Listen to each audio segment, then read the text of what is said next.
Howdy everyone, for the first time in quite a while. How is it going? This is the first full stream you've seen live. Well, hello. How is it going? You came and just listened to music? Oh, I'll turn the music up then. At least you can hear it a bit. How's it going, everyone? Hope everyone is doing well. Enjoying the new photon? Hell yeah. Straight away. 6 months subscription. I'm casually geeky.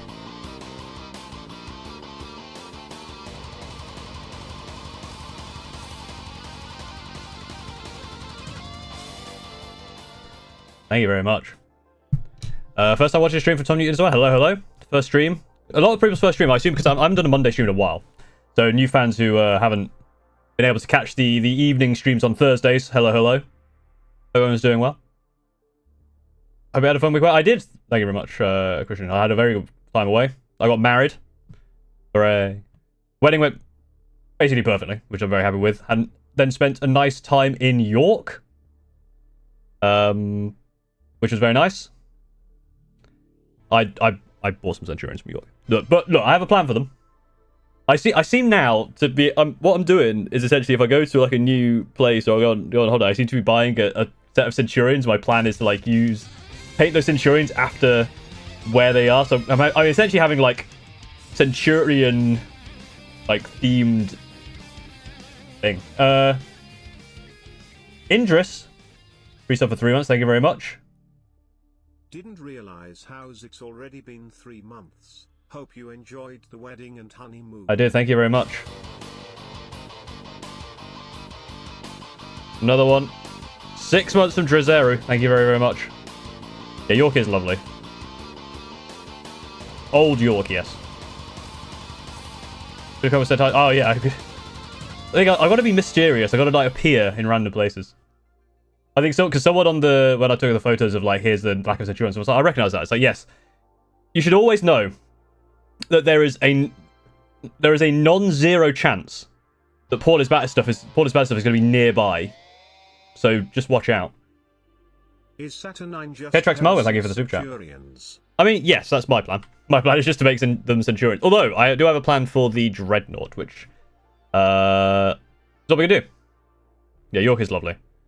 Yeah, I'm going to try and do more streams. So the other thing I've got happening this week is my new desk hopefully will arrive, and so I'll be able to sort some stuff out. So this is the last stream that's going to have hopefully one of the last streams that's going to have the janky-ass setup, which is what I'm currently using, which we'll go to shortly. We're not quite at half one, so we'll let people join in and whatever. Nice when I catch stream. Hello, hello. The wedding was very good. Went well. 7 months resubscription from Frosty the Donkey. And the hype train is ongoing. Yeah, a lot of people's first time stream, so welcome in. Are you going to be playing Horus Heresy 2? Or are you going to convert into 40k? Probably. I'm probably not going to play Horus Heresy. However, here's the plan for today. Hello, Pritters. How's it going? My plan for today is I'm going to look at Horus Heresy and just kind of see what it's about, because I got the box, so it's got like the rulebook and all that. So I'm going to see what it's all about. I'm probably going to we're going to have a look through like what's in it. And then gifted a sub as well from Mr. Phantom Friend. Thank you for gifting the sub. Who got the sub? Yabra Will. Congratulations, you are now more important. Pedro has a lot of flavor compared to tech. We'll have a look. That's what I've got an idea. So I've had this idea before. I'm going to start it now. We're going to basically look through like other rules and see if it makes sense, see what people are on about, see if it looks like fun. I also want to look through and tell you my plans about what I want to do with the kits, because I have some plans. Obviously the Saturnine Terminators become Centurions, but I've got some plans for the other stuff. Consider doing a Dreadnought only list. I have a list which is a lot of Dreadnought and Stormraven. If that's interesting. I think that nice stuff should be even chunkier. Well, I'm sure we can make it chunkier. I'm good for this. Thank you very much. Working and lurking. Hope you have a good time working and or lurking.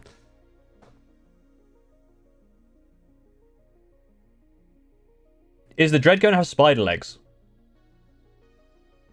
Maybe. That might be what I'm thinking about.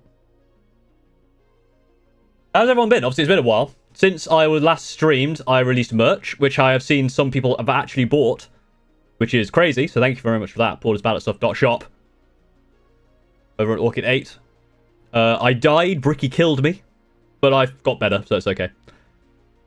I picked up the merch, which is cool. I will say, the objective markers are really cool. I can't wait to play with them for the first time.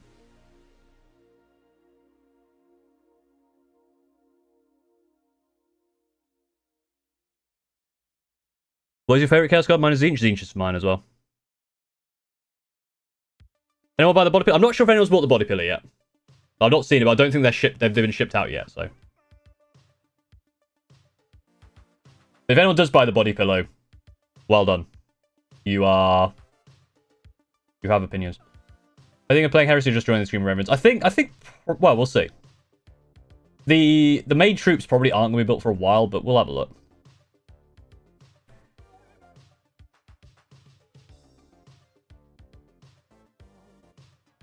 You're an Orchid 8?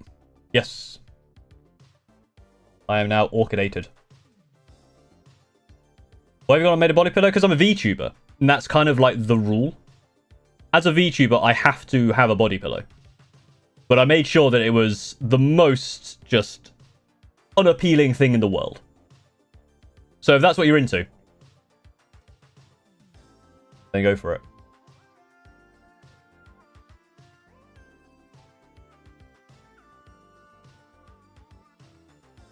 Yeah, it seems like he's got a good head on his shoulders. Yeah, I mean, they reached out to me, which is cool. They were just like, we want to do much for you. I was like, yes, I don't have to think about it. Let's go. So that's cool. Thank you for buying. And again, merch is one of those things which is quite cool because it's you can support me and get a tangible thing out of it. I'm probably looking to do more stuff with the members and Patreon stuff. Like behind the scenes stuff. I'm probably going to like vlog my journey in building this goddamn desk and like setting up a proper stream setup. Try and get some more stuff for that. But for now, we're going to have a look at some Horus of Heresy. So I'm not looking to play Horus Heresy. I basically bought it because I wanted 3 Centurions. And the Dreadnought looks really cool, and the character looks really cool. I have an idea for the character. And I have an idea for the Dreadnought to make a Screaming Raven character out of the Dreadnought. Like make a Voxar the Boombringer. So, are you technically the most popular 40k VTuber? Probably not. I'm sure there's another one.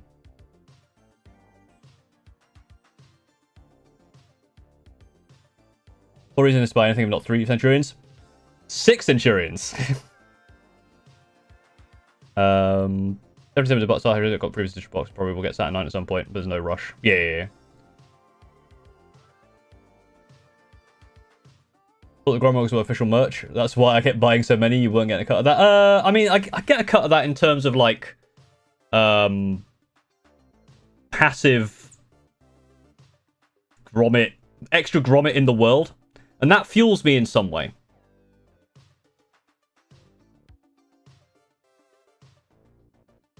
I don't know what way that is, but the fact there is more grommet in the world does fuel me. Is this going to work? Desk. I have hands. Look, I have a different ring. I have that ring now on this hand. This didn't take that much getting used to. Like, to start with, it was, like, weird having this ring on the other hand, but immediately it was fine. And look. I mean, I could have literally just bought a wedding ring to, like, pretend I got married, but I didn't. I did actually get married. Let's have a look at some Horus. Some Horus Heresy. So, what I figured we'd do... Here's the same. Get 2 of them. That's nice, you get 2 of them. What I want to do first, we'll have a look through this. So we can get a basic understanding of what Horus Heresy is all about. Paul, I can see the veins in your hands. Yes, I have very thin hands.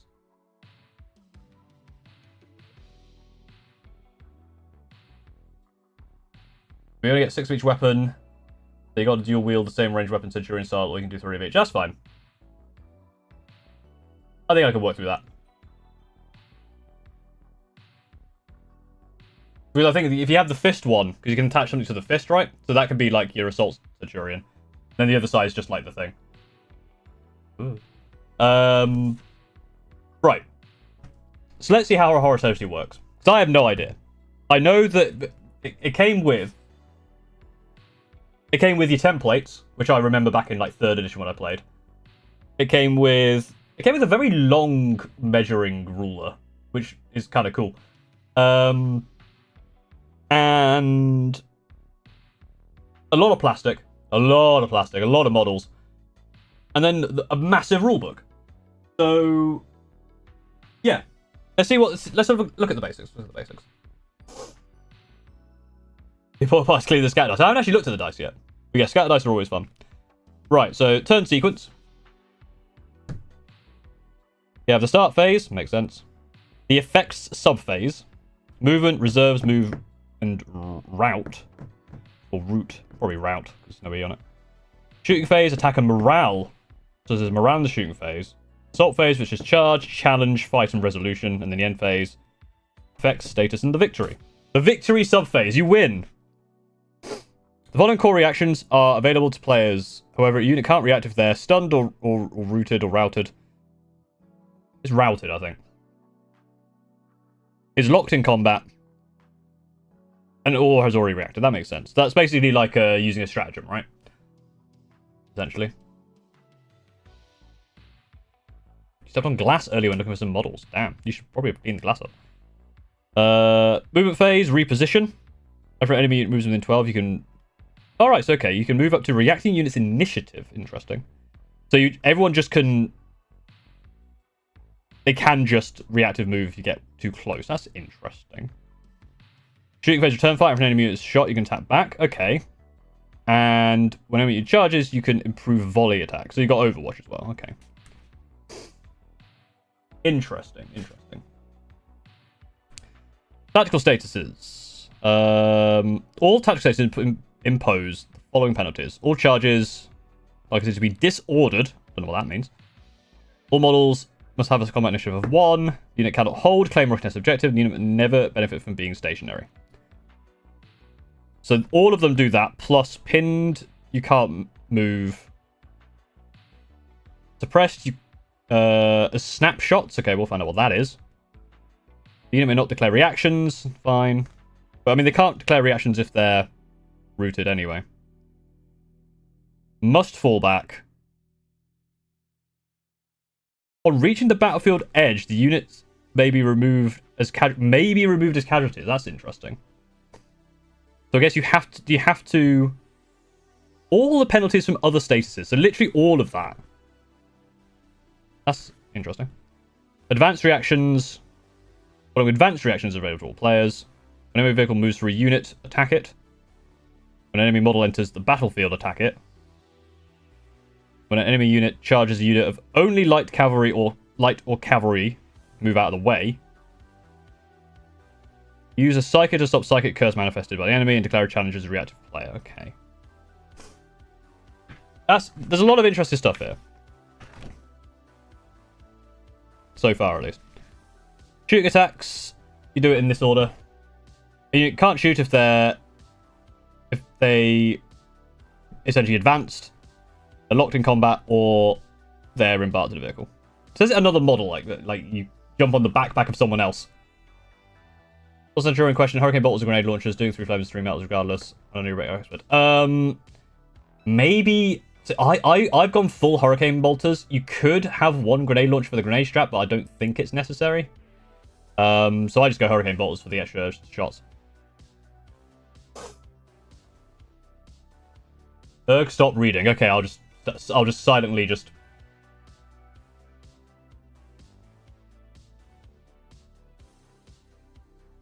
Okay, everyone read that? Alright, cool. Checklists was made. So yeah, this is the morale subphase. So what happens? So that's after the attack. Check must be made if the unit is out of coherency. Cool check. Unit takes 25% casualties. Suffers from a panic attack. If the player suffers from a panic attack as well. From pinning attacks. Okay, there's a lot of different attacks, and you get cool checks. The following table is used to determine number of ranged hit tests. This is your ballistic skill.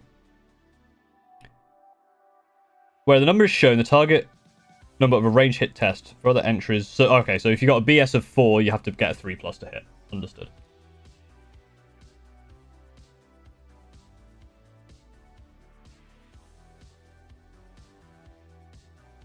But it's usually vehicles such as land respawn. That makes sense, yeah, because it should be vehicles. It says units, so it's just an interesting one. Fail. If the table shows an F, then no dice will roll. The test automatically fails to hit. So it's only if you're snapshotting with a BS of 1. Snapshots may require ranged hit tester made as snapshots. Such as test use this row to determine the target number. Okay, so it's just... It's like it's +2 to hit, although +3 to hit there. So +1, +2, +3. And it doesn't less. And critical hits. Target number of ranged hits test is... But the roll result in a value equal or greater than the X value. Okay, so you get critical hits on 3+. What's A? Is A just automatic? Then you got the classic table down here. We've seen this before. This is... I remember this from like 3rd edition. I'm going to make a controversial statement here. I think this is a bit annoying. Unless you're remembering all this, you kind of have to look at this table every single time, right? I mean, most of them make sense. Like, it's 4+ if it matches, which is fine. Is it only 1? Okay, so it's actually not too bad. If you're 1 below, it's 3+. If you're more than 1, it's 2. If you're 1 above, it's 5+. If you're more than 1, it's 6. And you can only do up to 2 more. Okay, so that's actually not terrible. You can work it out without having to look at the table. Yeah, I figure this would be more, like, spread out. But actually, no, it's actually really not that bad. It's essentially, yeah. It's -1 or +1, and then -2 or +2. But you can't go beyond that. Okay. How is that equal to... Yeah, I mean, that's roughly... Yeah, the main thing, obviously, in 10th edition 40k, obviously, you know, it's half. So a strength 10 would have to be... It'd only be 2 pluses on a 5. And these would be 3 here.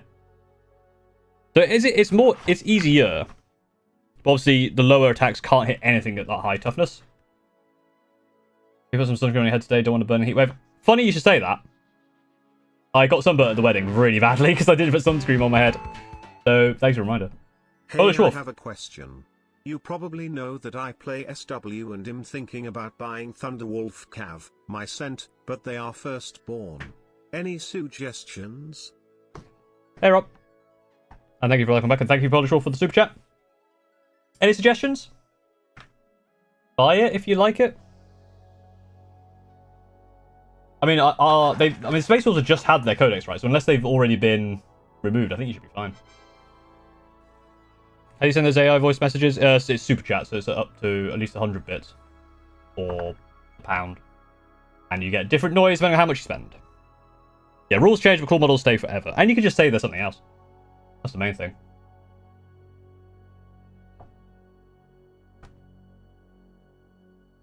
Yeah, so this table's not too bad. And I kind of like the idea of if a weapon is too weak, it can't penetrate the armor. But at the same time, weight of fire being a valid tactic against stuff is good. Because again, bear in mind, I'm coming into this not knowing Horus Heresy at all. And you may correct me if I'm wrong. But there could be a situation where you've come into the game and you are playing with a lot of stuff that is, let's say, tough, strength 3 or strength 4, and your opponent is only bringing toughness 8. What do you do? Or maybe you only have like one las cannon or something, so you only have like one thing that can actually wound it, and if that dies, you're literally unable to interact with the game at all. Is that something that could occur? I mean, it's not to say that isn't something that is unlikely in 10th edition, right? Like, you can go into a game and against knights, for example, you don't have much you can do, but at least you have you have a chance. It's a 6+, but you have a chance. Tough luck, that's it, that's the thing. Crack grenades. There might be some list building mandate. No, that's the thing. Maybe there's some list building mandate. I mean, and again, maybe that's cool. And it could be that if you're bringing only something that is toughness 8 and higher, you have like 2 units, and therefore the objectives is more difficult. But that's all I'm saying with this. Like, having the chance for your grots to kill like a knight. Like, I've had a Cavalite warrior melee a knight to death because I had 1 wound, and I got 1 shot through, and it actually managed to wound it in melee with a Cavalite warrior, which is really cool. Like, that Cavalite warrior is like, managed to like climb up and stab it in the balls or something. The knight then exploded and killed half the squad, but it was cool at the time. Obviously, it's also really rare. That is the other thing, right? It could be that a case of like very rare. And yeah, the old vehicle damage show. They don't have vehicle sides, do they? I figure they don't. Model gains stun status. When do you roll this? You just roll this if you take damage.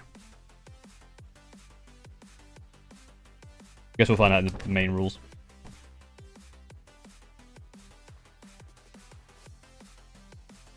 Want to remember through your videos? Hell yeah.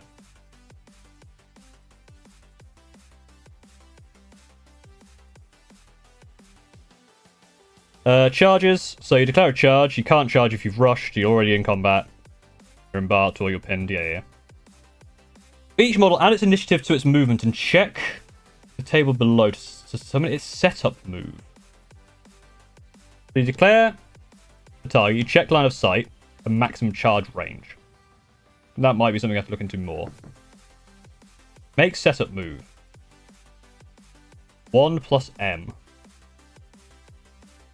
Certain moves are not reduced due to difficult terrain, but rolls for difficult terrain must still be made. Okay. I think we're going to have to look into more of the charge stuff later. This is like the basics. Each combat initiative is declare combats, make piling moves, declare engage models, set strike groups, hit test, wound test, strike group start model, saving throws, remove casualties. The winner is the side that scores the most combat resolution points. The player scores combat resolution points by removing any model, outnumbering all enemy units, winning a challenge, and war gear. Oh, this is interesting. It's weapon skill versus weapon skill. I think it's the same. It's not the same thing. So if you go 4 and 4, it's plus 1. It's minus 1 is 3, and then more is 2. This is what I was thinking. Like, now it's the next 3 are 5 up, right? And this one goes 4 to 6 straight away, and 2 to 4 to 5. So this is a little bit more complicated. This table. This one's a little bit harder to learn.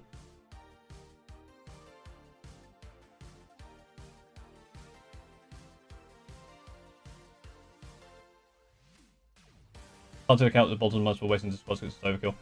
I mean, that to be fair, this is the thing. That's the same with 40k, right? It's just there is that extra little chance. Hey, you're that one guy. I'm that one guy. Thank you. Why do you use Caven if you're not proxying him for a custom chapter master? Technically, he's a custom chapter master. I proxy for Caven. I use Caven because his rules are cool. Like he's actually really cool on the table. Challenge gambits. Okay, so this is all difficult terrain. Reduce any move. This dangerous terrain tests. 6 recover save, 5 recover save, 4 recover save. And blocks line of sight. May block line of sight and always blocks line of sight. Terrors of the Warp. Aetheric feedback. Challenge focus roll modifier. Okay, so this is quite complicated. So the basics is going to be kind of like, it seems like it's a more complex 40k. I remember some of these rules from like 3rd edition, like some of it. We've got another book to look through next.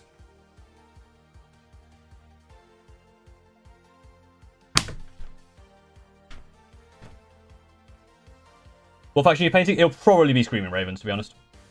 Doing test traps, I'm going to have to do something against wolves to help with. Give me some kit bash bench for Thunderwolves. That sounds cool. That was a good paper. It is. This is. To be fair, this book here. This book good. Does it have the... Oh, it still has fresh print smell. Everyone love fresh print smell? Oh. Screaming Ravens? Yeah, Screaming Ravens is my custom chapter. Are 5-layer cutting mats superior to 4-layer? I assume they have one extra layer. I assume that makes them way better. Like, number high equals good, right? I opened this when I got it just to, like, check stuff. First, this is the massive range ruler you get. This thing here is huge. Obviously, it's, you know, it's 24 inches. But it's chunky as well, which I quite like. You're proxying the chat to my Centurion is the new Raven Guard model. Maybe. The new Raven Guard model is really cool. You got your dice here. I do like how, obviously, for this introductory battle, that's a lot of ones, thank you. That was 71 bits. You're almost there. Thank you for the bits. When are we playing Heresy? I don't know, Steve.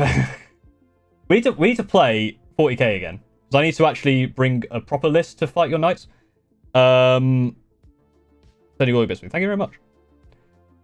We also need to try some of the silly game types I've got ideas for videos. I had an idea. So this is a video I'm going to make at some point. It's one I want to make with a game against Steve. It's essentially like, I guess, Commander variant 40k.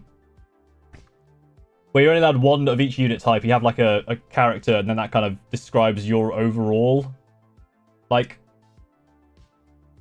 thing. I don't know. Loomis Whippy Stick. Yeah, the Whippy Stick's cool. Steve still has one of those, I think. I have a few other silly ideas. That's the one I'm thinking about at the moment. I was going to say something else. Oh yeah, we're almost at 69 likes on the stream. Like, I've forgotten how to do YouTube. I didn't even do like all the normal stuff, but by my much. Right, so this is a quick guide to making war. Not a game, the war. Because everything needs to get started. Game rules, profiles, profiles. Typically, I cannot cover all the intricacies, so there's the big book. What is a battle? Good question. Battle is when two players assemble models from their collection and use them to play out the great conflicts of the Horus Heresy. True. Players will need only the context of this box. They should make sure that they are assembled and ready to use before attempting to engage. Just assembled. The players will also need to prepare the following items. Which I guess is this. I do like how the battle is just the Saturnine stuff. That's my army right there. And then you get, what, 2, 4, 6, 8, 10. And then you get 20 dudes and that guy. This is my kind of army right here. That is my kind of army.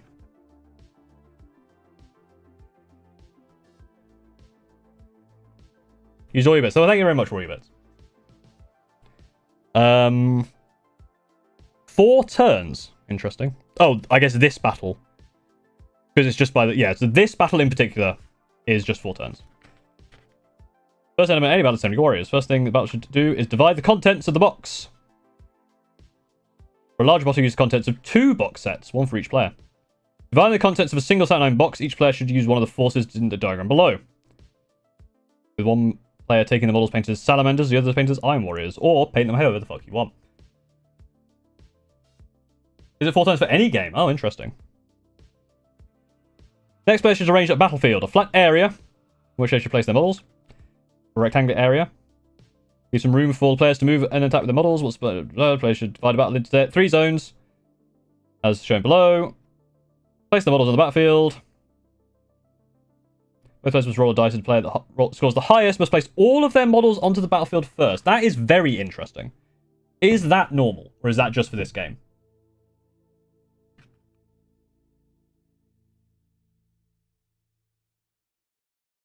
Is there only Space Marines or other faction? I think it's mostly... I think there's AdMech and there's some other stuff in there, but it's obviously mostly Space Marines because it's like... There's no like Eldar or anything. So I pin out a Scatter Dice. I like the idea of Scatter Dice. I think Scatter Dice can be used in 40k 10th edition. You know how they have those twist decks? Like with all the fancy stuff? I reckon you could get Scatter Dice and the templates for fun extra rules and game modes. Second founding chapters didn't exist in the Heresy, yeah. Yeah, that is interesting. Doing everything at one time is normal. That is wild. Models are placed in groups of units, yes, must stay anywhere on the within the player's deployment zone. This first battle will use the units described below. Basically, on the unit battlefield, each model must be placed within 2 inches of another. Once players are placed, you begin the battle. Okay, so we're going to get into more of the actual rules here, which is quite useful. Like the layered deployment with 40k, though. Yeah, that is the thing. Deploying everything at once. Because I know in Age of Sigmar, you can't... You drop... there's like the whole thing about one-dropping. Because I think if you deploy less than your opponent, you go first, I think. So there's advantage there. But the reaction of back and forth deployment is quite interesting. Again, obviously I'm just reading the rules and not putting into practice. One of the things I learned, because I played a single game of Mesbug, and there were some things in that I was like, I don't really like this, it's weird. But it's one of those ones where you need to get experience with it, and kind of, because you're going in there with like a mindset of 40k, right? And I'm playing a different game, and I go, oh, this isn't like what I like, so it must be bad, it's wrong, it's weird. And the opposite, the person who played, my friend who plays a lot of Mesbug, I played the first game of 40k with him. And one of the things I forgot to tell him, which I just thought was completely just like the most fundamental thing, I forgot to tell him that every game is only 5 rounds long. Because obviously I say obviously, in Middle-earth strategy battle gattle, the game ends at a potentially not random, but there are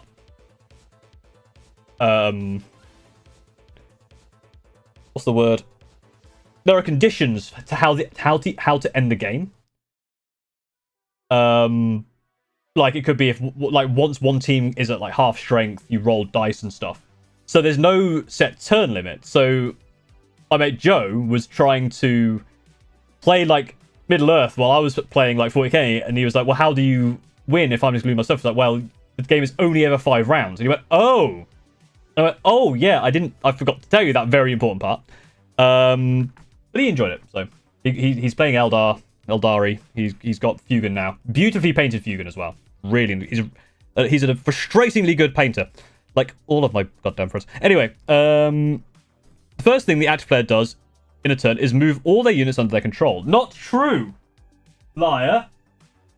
The first thing in a turn is the start phase. Horus Heresy is committing a heresy by lying to me. Unbelievable. Can you believe this? Well, you're a good painter, thank you.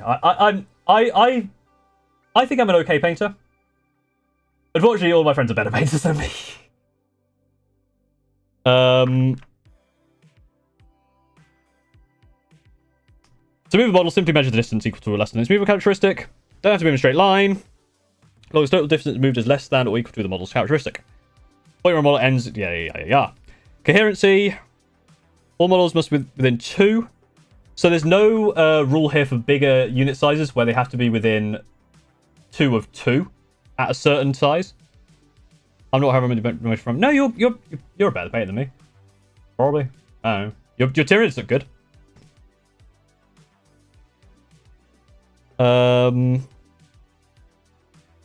Yeah, there's nothing about having to be within 2. So you can do long strings. Whether that is useful or not, Horus Heresy, I don't know. This is the introduction rules and construction guide. So we'll get to the construction guide in a bit because there's some stuff I want to discuss in that. I can tell you're lying. I'm not lying. I think you're a very good painter and your Tyranids are really cool. What's not cool is bringing two Norns to a 1,000-point game. That's very uncool. How they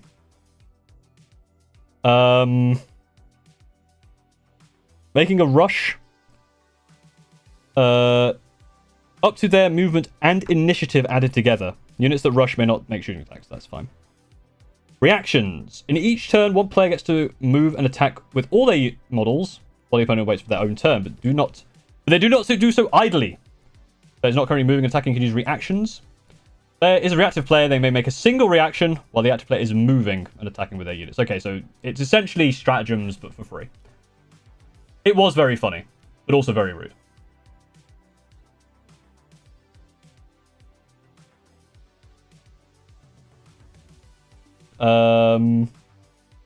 Rules for each reaction in detail. So, the reaction may be declared if a unit under the control of an active player ends a move within 12 inches. Reactive move equal to their initiative in any direction. Once the reactive player has completed this turn, it continues. And the return fire is basically just like Overwatch, but on shoot. No, it's a shoot back, isn't it? If a unit under control of the active player declares a shooting attack that targets a unit under the control of the reactive player. The target unit is the unit which has been attacked. The reacting unit is the unit that has been targeted. First, the active player makes the attacks, but no models are removed from the target unit yet. Before any models are removed, the active player may make a shooting attack with the reacting unit. Targeting the unit, models reduced to 0 wounds by the active player. Attack, but not yet removed, may attack. Once the reactive player has completely resolved, the shooting attacks counters are removed from both sides. That's interesting, I like that. Putting together Turtle is a bit frustrating. I'm sure it will be fun. How much should I spend at Warhammer 1 next week? However much you want. You should at least pay to go into the museum, because it's very, very cool. Was this hand cam? Ooh, hand. This will be better. My improvements for now and back, or to get my desk, is that this desk I'm currently on will have a permanent top-down setup, so I'm not hanging a webcam from a light. It may take a few weeks to sort that out. I quite like this. These bits are kind of fun. So you can only use them once per turn, but it is something. There's tactics in this. Obviously, with stratagems, like with Overwatch, there is that thing. But this is quite interesting. I quite like this. Why are your fingers so thin? They're just thin. Sorry, no, I'm not meaty bare hands. Okay, so after all units moves, the attacker then shoots. Once all the moves complete, the attacker plays. I don't know why you've done that twice. You could just print that. That's just your headline title, and then you just move on to this line here. You don't have to go. After all the units have moved, the active player may make shooting attacks with each of their units. Once all moves have been completed, the active player may make shooting attacks with each of their units. You repeat it. Repetition. It's not necessary. That we're being very aggressive. I think there's a timing thing. So they're on different timers, but they all sync up every hour, which is very funny. Or every half hour. Every amount of time. I'm not a huge 40k fan, but the museum was really cool. Yeah, even the woman enjoyed the museum, so that's how good it is. How to shoot. You shoot. Target must be an enemy that is at least one model in line of sight, or one or more of the models. The model has line of sight to another model if an unbroken line can be traced from one edge of the model's base to that of the other model. Note that other models do not block line of sight, unless those models are locked in combat. Interesting. You can't. So this is base to base. Good. Base to base. 11th edition. I want to see base to base. Base to base, because I think Kill Team does base to base as well. Base to base makes so much goddamn sense. So goddamn much sense. It's so useful because it means whatever the model is doesn't matter. And that avoids all the pokey-outy bullshit. Yes, more of that, please. More base to base, please. We'd like to see it.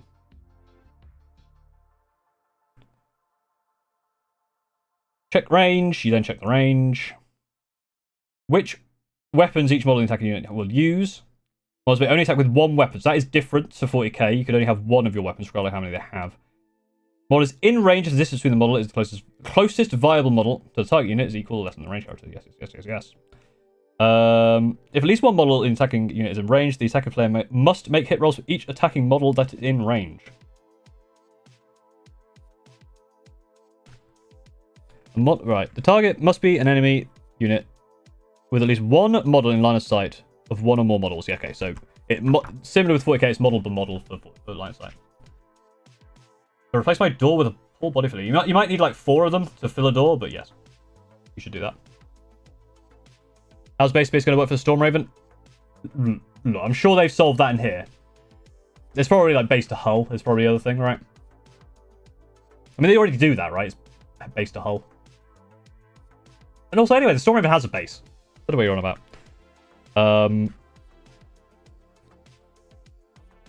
Also, the Storm Raven is a pain for me, not you. I don't know why. Storm Raven's a nightmare. Destroying models. You smash them with a hammer.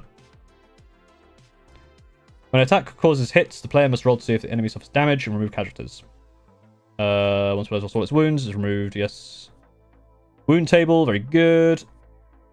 Strength of hit is determined by range strength.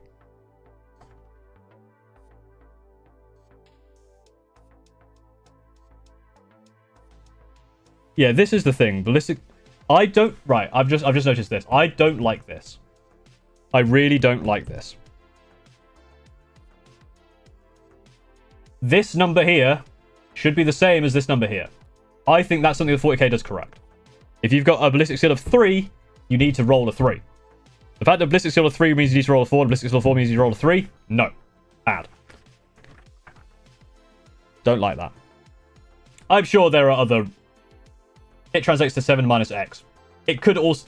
That's the thing, right? Like, 7 minus 5 is 2, yeah. That's fine. It could also just equal the number. I mean... It's a small thing. I will say that is a minor thing, but it is a little bit... It's a little bit archaic. I think they could change that. To make your wound save, player makes an armor save. The model must be so that's the same basically. AP, that's all the same. Cool. Okay, charges is the one I'm interested in.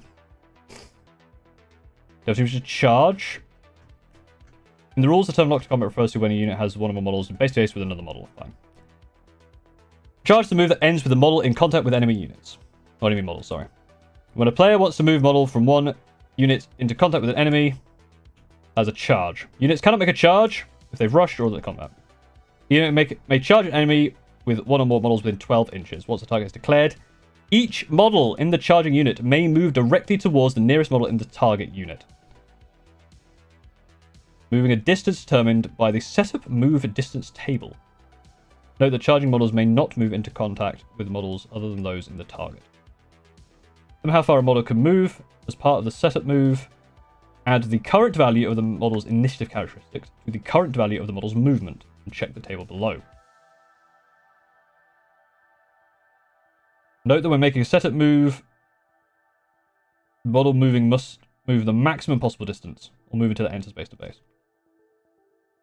So is M equal to movement plus initiative, right? So the maximum charge is 4? It's not difficult to grasp. I'm not saying it is difficult to grasp. I'm just saying it is not... It's one of those ones, right, where it's not a difficult rule. It's the same with this table over here, right? Where was it? But it's this table here, right? This isn't difficult to grasp because it is literally just if it's +1, it's an extra. It's 5. If it's -1, it's 3, and then everything else is 2 or 6. But it's unnecessary. It's not a complexity you need to have, right?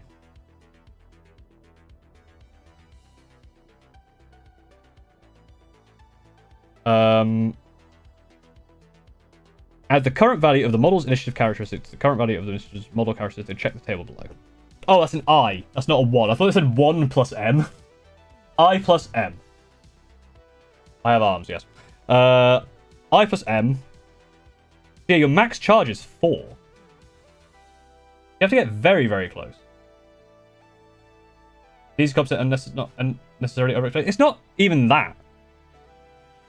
Like this isn't unnecessarily overexplained. It just says, for the following table, read this chart.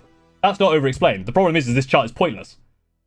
Just make this number this number.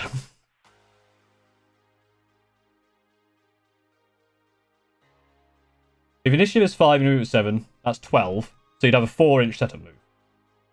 So the max setup move is 4. But that's a charge, right? Because you don't roll for a charge, you just have... That's a setup move, not... Okay. So what is a charge? The model contacts any model from the target unit and the charge is successful. No models in the charge unit make contact with the target. But first the charging unit and then the target unit may make shooting attacks at each other. This shooting attack may only include attacks from assault weapons, and all attacks made as part of this hit test score a 5+ only regardless of ballistic skill. Once these attacks have been resolved, the player making the charge rolls 2 dice, discarding the lowest. The charging player then should check the distance between the target and the charging. If the distance is equal to or less than the result of the single hit die, then each model in charging unit must move up to that distance or the nearest model. If it's greater, player making the charge rolls 2, discarding the lowest. The charging player then check the distance between the closest model in the charging unit and its target. If the distance is equal to or less than the result of the single highest dice rolled, then each model in the charging unit must move up to that distance for the nearest model in the target unit. If the distance is greater than the result... Yes, okay, that makes sense. If the distance is greater than the result. I lost myself there. I was like, what? So you do a setup. If that setup doesn't get it, you can shoot each other and then you charge. Okay. That's interesting.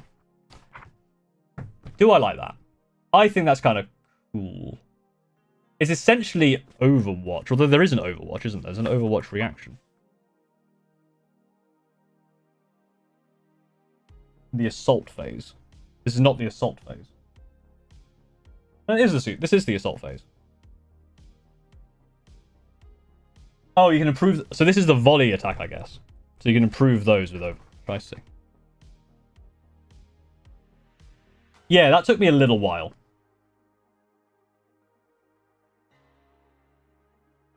Interesting, though. I quite like that. Combat is when units controlled by different players have models in contact. Yes, all players. Once the charge has been resolved. Fight. In a round of combat, all models in those units get a chance to attack the enemy unit, both players making the attacks. The active player chooses the order in which combats will be resolved, with all attacks in a given combat resolved before moving on to the next one.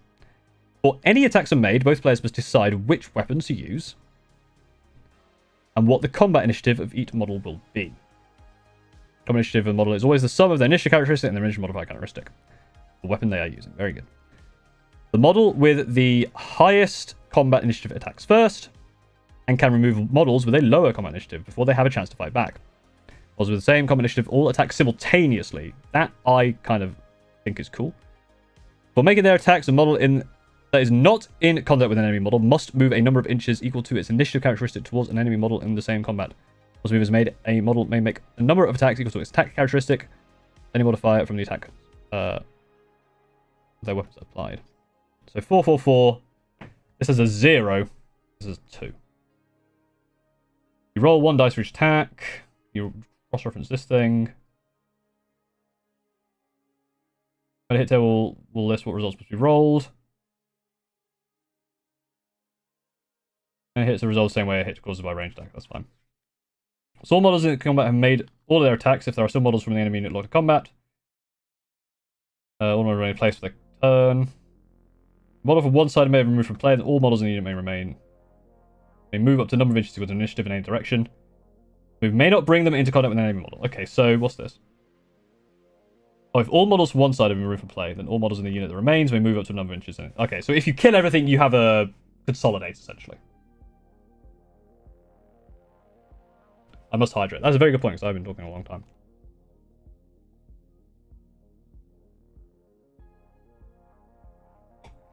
Very good.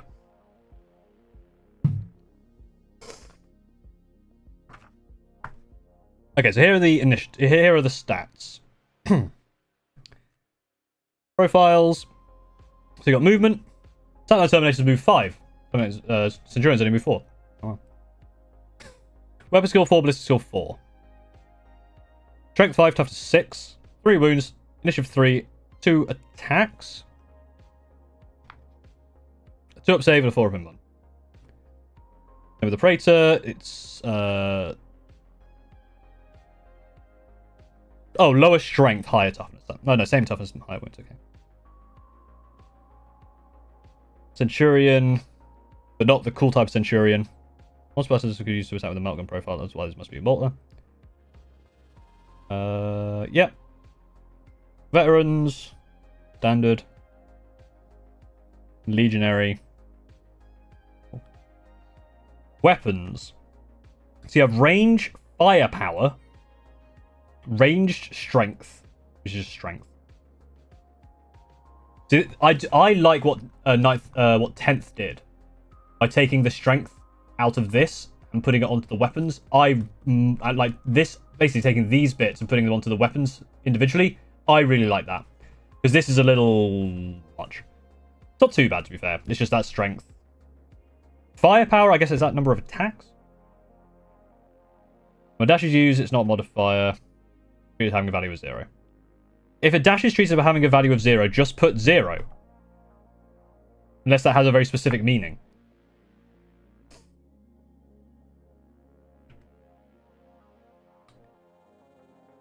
Very short range on most things as well. These weapons are considered assault weapons. Again, I think 10th as a... Warhammer, because I think it's in 9th. Having these as keywords is nice rather than being like stars. But again, this is like the starter one. Maybe that is a thing in the actual full game. You never know. What is firepower? Is that number of attacks? Yeah,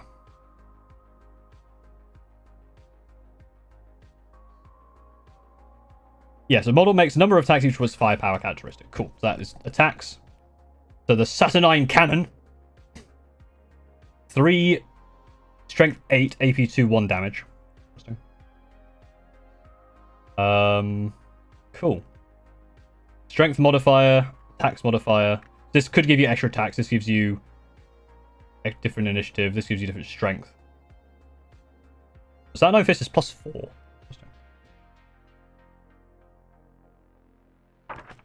Okay, now we're into the instructions. Cool. All right, so that is interesting. I reckon the big old book will have more information, but I wanted to look at some of this. So here's your Centurion, not a real Centurion, but apart from the fact it's on a 32mm base, cool character, could probably be used in 40k very easily. As what? I don't know. A captain probably. I like the mace. He might be a bit small, though. If that's a 32mm base, he might be just small. Maybe you have to put him on a tactical rock or something. Aren't you out on your honeymoon? Why are you streaming? No, I'm back from my honeymoon now. But that's all done.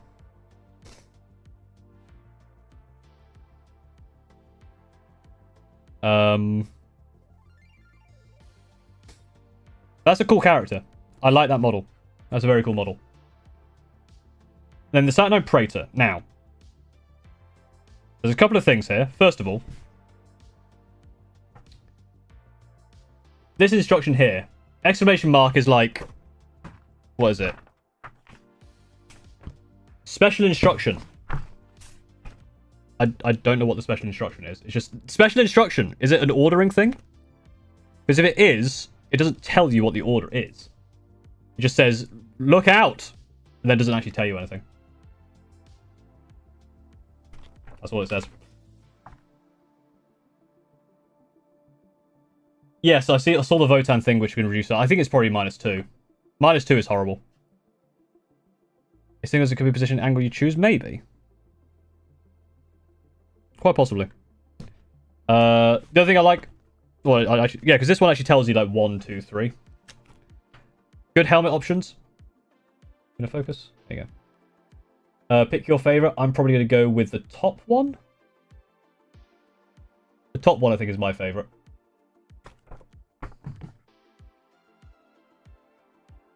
Going else with me, I went to York. It was very nice. Went to Flamingo Land as well. Classic Flamingo Land. Third one is rad. Yeah, the third one, I think they're all cool. Magnetizer head. I'm far too bloody lazy for that. So here's one thing I like.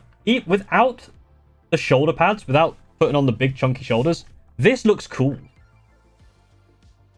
Like just with the bare shoulders there. Obviously, you've got the dots there for like. You see on the dots there, where the shoulder pads go in. But this is a cool model just looking like that, which is weird.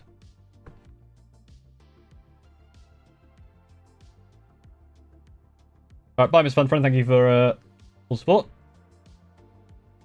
I see some painted with bare shoulders look good. Yeah, they look fun. Even just like with just that, it's kind of cool.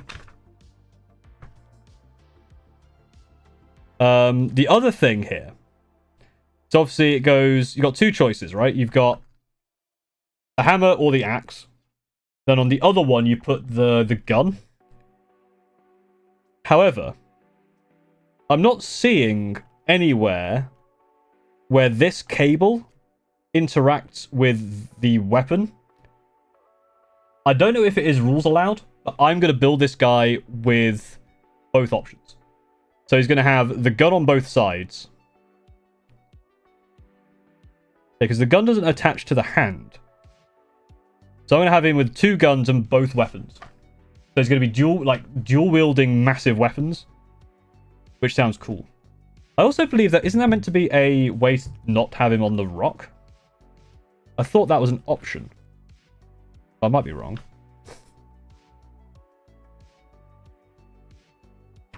I don't see anywhere in the legs that you could change that. I think it only comes with one of the plasmas.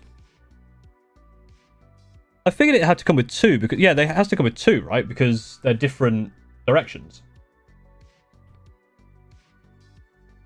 Have they been designed for easy magnetize? I know that the Dreadnought has. Are they different part numbers? They are. Oh no, they're not. 70. Oh right, so right, no, they are 70 and 70. So they are the same part number, but they have different cables. So maybe I can only have one. Maybe you get two. I don't know. It looks like you can only have one. But I am sure I can find a spare one.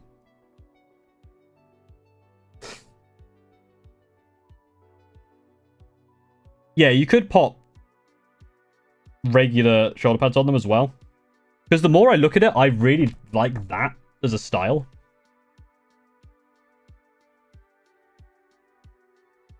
Interesting. See how it goes. Zybel, thank you for following. Where's the next join as a member? You should be able to see it. I think it's where the subscribe button is. If you want to become a member. Overall, this guy looks cool.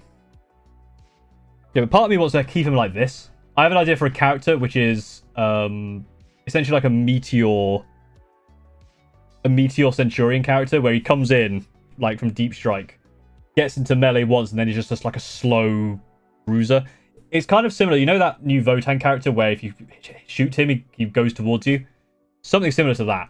Maybe not with that rule, but that's the idea. They can hit you with like hammer axe. And then he's got some pistol fists. He could be skiing. He could be. Fortunately, the hammer, I think, comes with most of the hammer already there. Would you go flat hammer, or would you go, like, that kind of hammer? I'd like to see the other type of hammer in action. Okay, then you just got a bunch of these guys with the old-style helmet. Very cool. Just a bunch of dudes. See, I think you get 20 of these, which is crazy.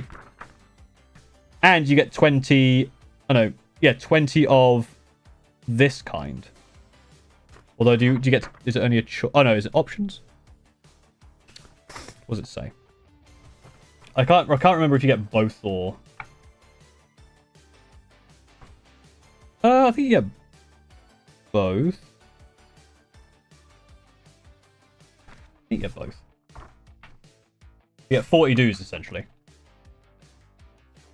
They have lightning claws, which bothers me immensely because I like lightning claws. Do they have a? Do they have the other side lightning claw, or is it just the one side? I think it's just one side. But if you want some spare marines, there's some cool ones in here. I might make some like veterans or something out of these guys. These guys are veterans, right? Like these could be hellblasters or something. The blaster feels redundant, but it also sounds really cool. I guess it's because they've got the disintegrator rifle. So it's the rifle versus the blaster. The heavy disintegrator. The guys are supposed to be basically. That makes sense. So you make a bunch of them. I probably won't make them for a while because I don't really have a plan to use them. That's not a YouTube member. I mean, if you're on YouTube, you can join them as a member. Is that a link in the description? I thought I had one. I have one of the videos. Maybe I'm just dumb. But there should be, if you click the subscribe button, there's a plus there. I think you can do it through that.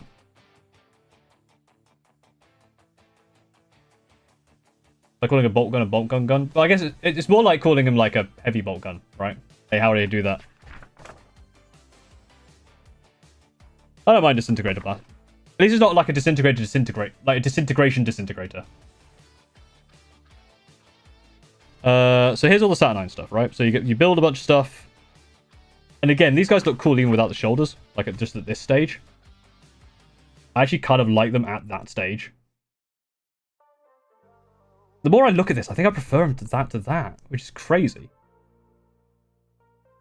Because these are cool, but we'll see. You get 6 of each weapon, I think. What was the options? I'll flick back and look at the options here. Yeah, 6 mods, you get 3 times these.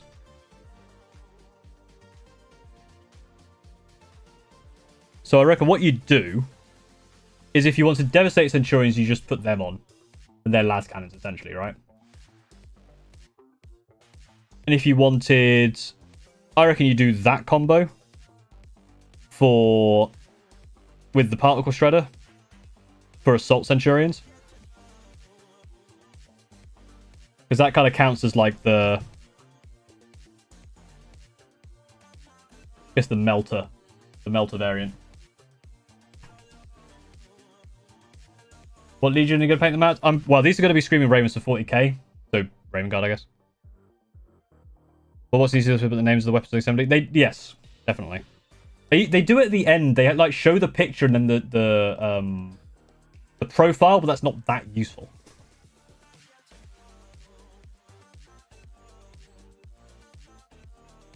Right. This is the lad. This is the big boy. So he has legs. I don't care about legs. I have a plan for this guy.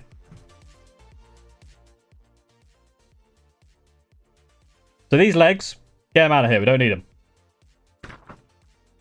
Top half, you build all as standard. I do think this one does need the... Although, again, he is kind of cool without the shoulders. He's cool with the shoulders, though. Because he has, like, the exposed pipework and stuff, but also I think that's a massive gap there, so probably not as good. Go with that one, because that looks kind of like a speaker. And I reckon you could spider legs this with a Defiler.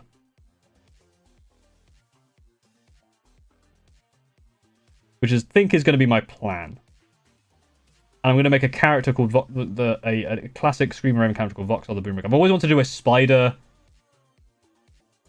one. So Dunecrawler Zenik was the other option. But when I was at Warhammer World, I had a look at both the models. I think the Dunecrawler is too thin and would look really weird.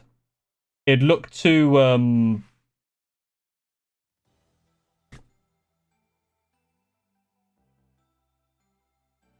Just gonna go find spoilers. Oh, thank you very much. No. So on YouTube, if you press subscribe again, there's a plus. There should be a plus next to the subscribe button. Again, I don't know if it's on mobile, but that plus next to the subscribe button should then be like join as a member or something. You find Nero scripts from watching all the videos back to back, always like 40k novels, but you motivate to look at the playing the game. Oh hell yeah. Yeah. I did an experiment. I actually went onto the website, which is like the one where you can compare the sizes, and it would look very top heavy. So I can find a picture. So this is going to be I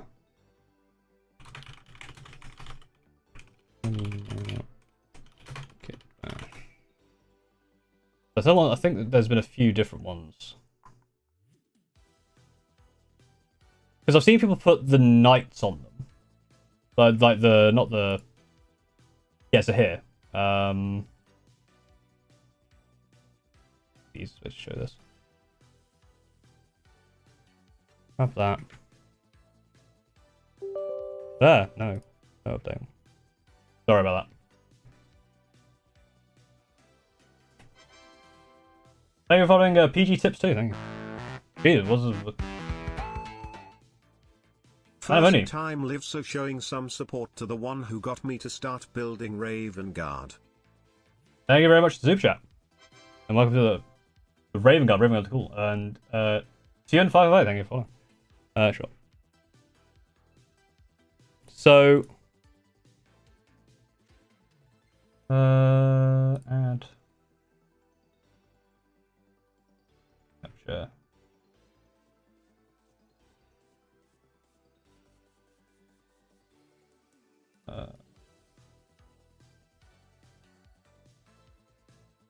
So this is a thing, right?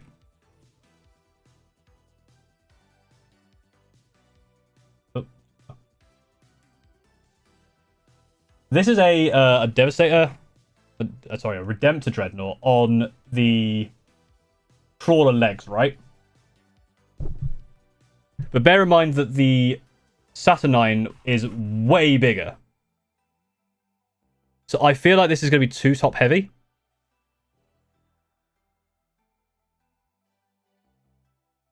Especially because the guns kind of come straight down rather than being able to like move out slightly. That's just my thought. However, that thing does look cool. However, I had a thought of basically using a Defiler. It's a lot bigger, isn't that much bigger? Maybe. They're the same size? I'm pretty sure. It might make a Buddhadungus again. Decent. Okay, didn't. So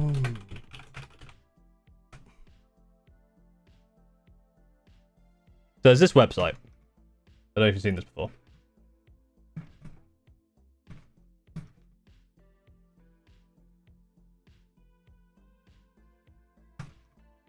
Let me help. By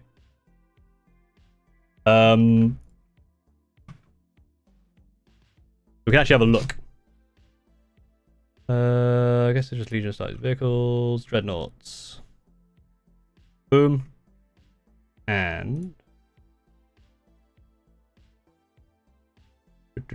Space Marines, dreadnoughts. Down there somewhere.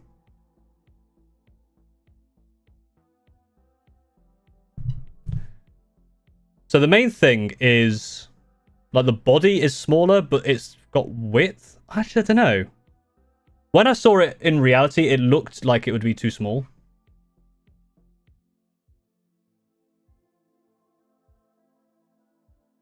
It's taller, but that's because of the legs, right? The actual, like, body is around the... Like, it's something about the Centurions. I did see Centurions. Oh! The legs are longer. But it's also, I think... Wish I could, like, hover it over... Like... Can you... First of all, dark mode. Okay, dark mode doesn't work because they didn't do that properly.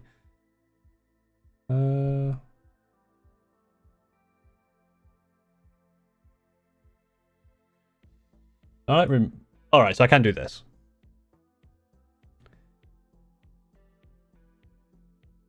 Oh, yeah.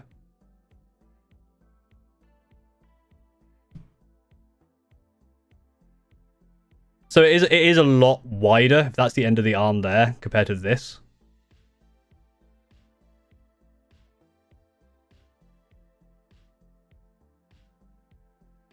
But it isn't that much bigger. I don't know. So essentially, it's either going to be that. So the other option would be... It's either going to be the Dunecrawler or the Defiler. And with the Defiler... Your problem is that it's six-legged. And also the body is forward. But if you cut the back off and then use the legs as the fore, it might work.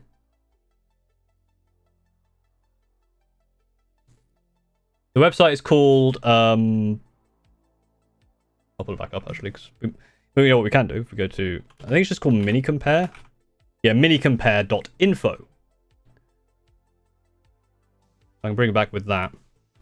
I'll show you in a sec.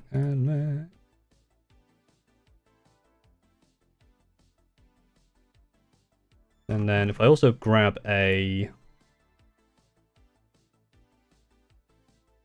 I think when I looked at the Defiler, it wasn't too bad.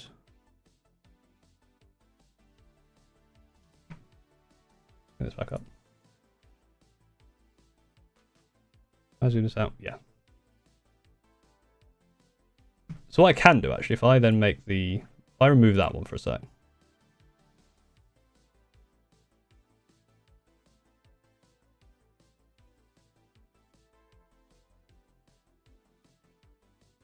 So it'd essentially be that, and I feel like these legs and this width is too big.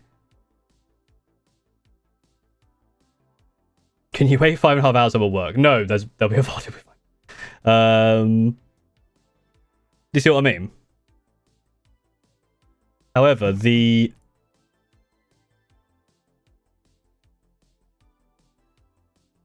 Defiler, if you just take the front legs. So essentially you put that, you cut this bit off here, you move those legs to the front. So in fact, if I go the other way. So imagine this top half is is with these legs. I feel like these chunkier legs look better.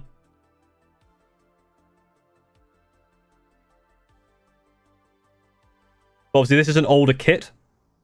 And you'd have to do a lot more work taking like off the spikes and stuff. But actually it's not too much work, to be fair, because you would just have to do... You just have to cut those spikes off there, and obviously file down the chaos symbols.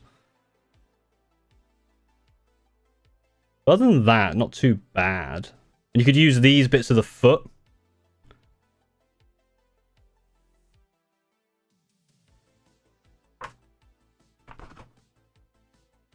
Where are they? You could use these bits of the foot to adorn it, potentially. Like, adorn these bottom bits. And I think if you then actually raised it up with this point here, like you add essentially you would essentially add this section here, raise this up a little bit, and because you won't have the big claws, you just have the 4 legs here, because I think they all go into the same ball and socket joints. It'd look more menacing, but I don't know.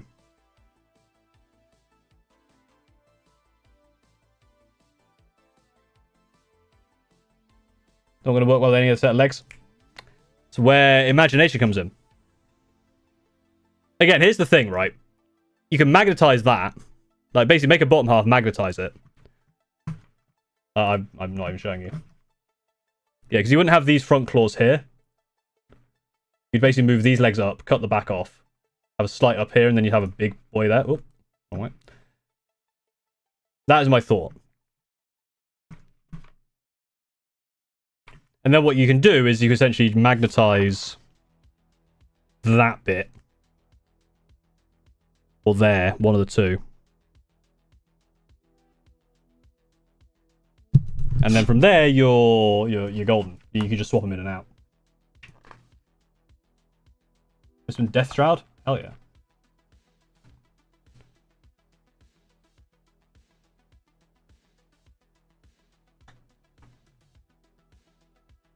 Yeah, I feel like any kit is going to be a nightmare. And this is the thing, if it goes wrong, I can just get I can get a crawler. Then you definitely go with a concussive resonator, because I mean that sounds like a Screaming Raven thing.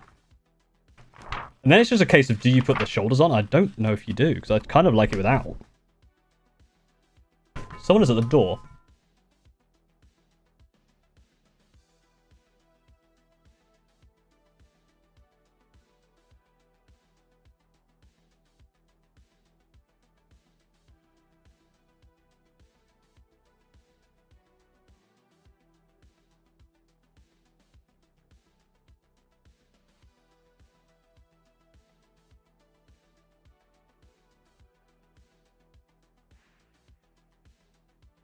It was a delivery.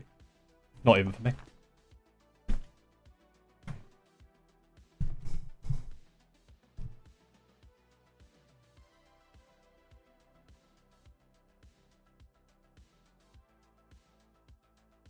What sacrilege are you attempting?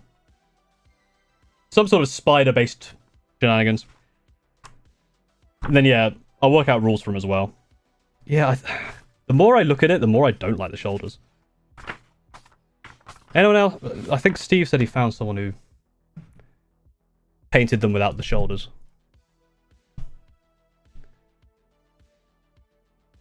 I need to find an example of that.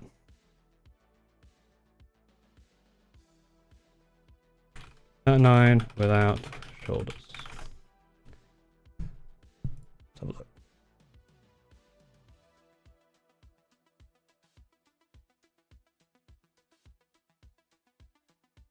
Anyone painted them? I'm not seeing any examples so far. It's unfortunate.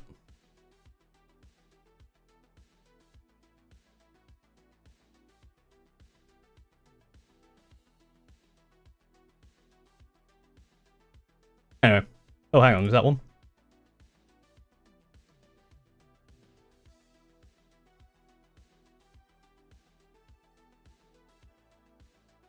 God, they actually do look better without the shoulders. Damn. Okay, maybe I'll do them without shoulders then.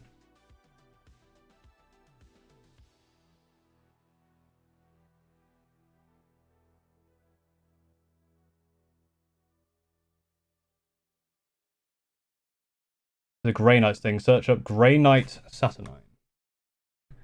Grey Knight Saturnine.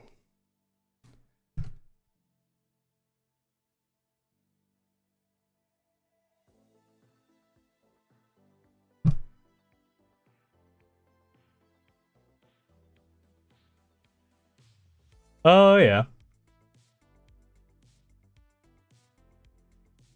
Yeah, they'd look cooler without the shoulder pads, I think.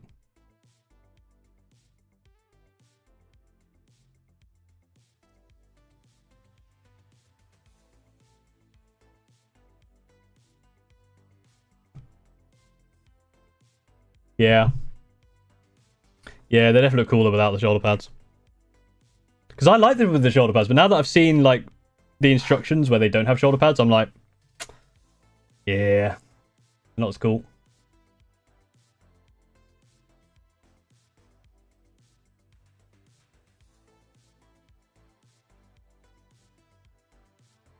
But the screen energy power is more than likely to cause a big boom with a punch would scare the shit out of people. I just think lightning claws are cool. I mean, they probably would, right? Depends what they like. A concussion gauntlet is kind of cool. So that's my plan. Oh yeah, then we got this thing. Don't know what I'm gonna do with this thing. Probably just make it terrain. So this is the kind of thing that'd be cool as a you know, you use this as a thing, as a thing in the thing, as an objective. But you have to take this, and if you're holding this, you get to use it to shoot stuff. So that's going to be my project. I'm not actually going to start the project yet. Again, also got the new desk. I've got a proper hobby space, and this room is sorted because God, it's a mess. I've had to move a chair like forward. It's a bit of a nightmare. The final thing that you get is this massive tome. Oh, it's hit the microphone. Okay, with some cool art and stuff.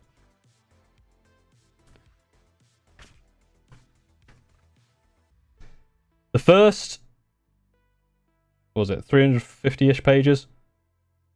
Essentially, the first third of it is just lore.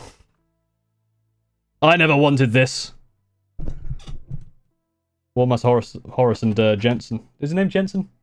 Adam Jensen? I never asked for this. Collecting, painting. Most hobbyists will paint their model collection.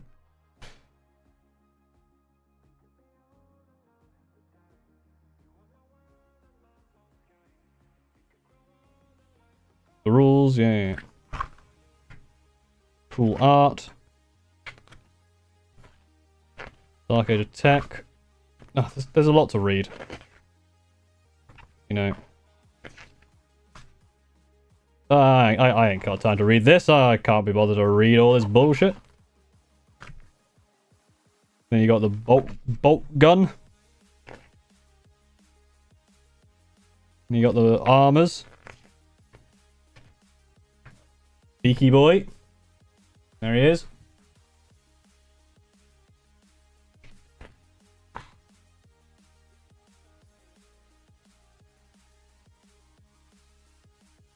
Saturnine.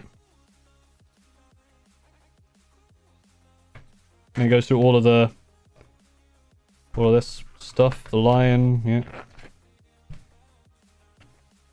We ignore the second one.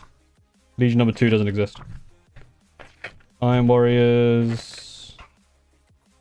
White Scars. The paper is thick. Thick paper, good paper. Space Wall.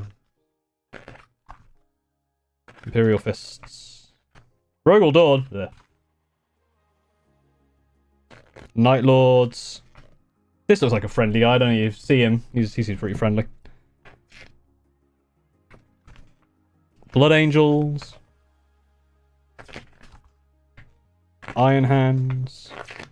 Ferrus Manus, what a name. World Eaters, the Warhounds. Right, the Warhounds. Ah! He seems unhappy. Ultramarines. Death Guard. Look, it's Magnus. I always made that mistake.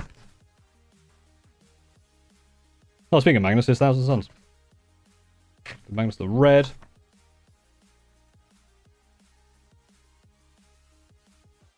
Sons of Horus.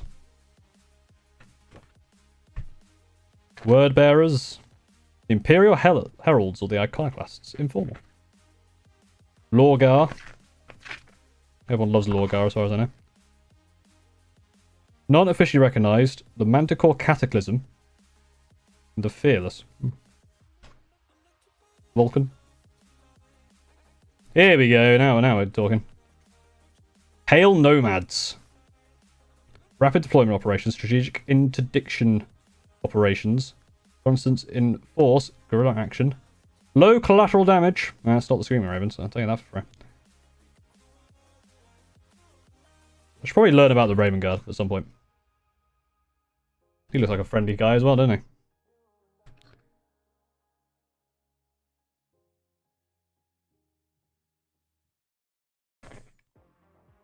Then Alpha Legion. Alfarius Omegon. You got Sisters of Silence. Custodes. Imperial Assassins. Ordo Sinister. Dudes. Mechanicum. The Titans. And a bunch of stuff happened. He looks pretty angry. Timeline. It kind of all went to shit. Siege of Nitwit. And Saturnine, Ruse, and End and the Death. There we go. And a bunch of other stuff happened. And there's a map. And where are we? There, probably. Terra. Now what the core rules. Right. Let's work out some other stuff.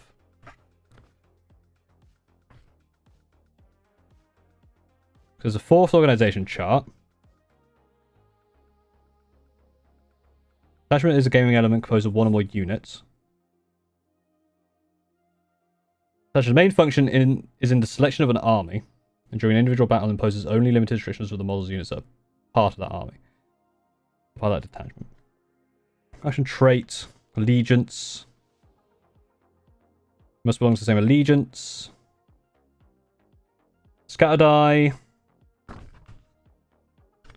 Rolls and rerolls. Cocked dice.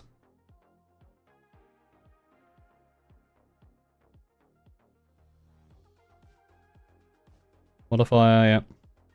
A tape measure. Blast markers, the rules are later. Blast markers are always a weird thing, because you can be very, like... with it. Can't you? Very fiddly with it. Cool.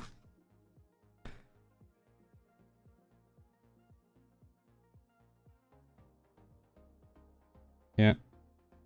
Yep.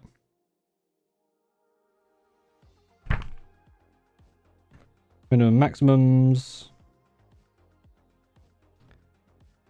Oh, they do still have front, side, and rear armor. Interesting.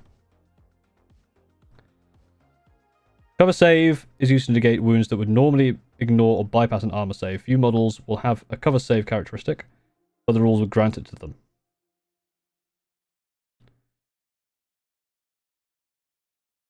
Interesting.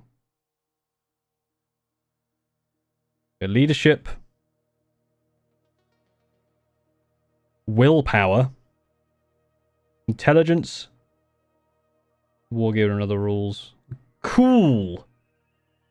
Oh, it literally just called the cool characteristic. It's probably used to resist statuses. For more details are when rules for tactical statuses. When the model's cool reaches 0, any check it's used to determine... What the hell is the cool check?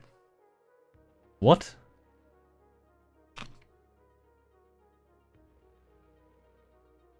How cool, I guess.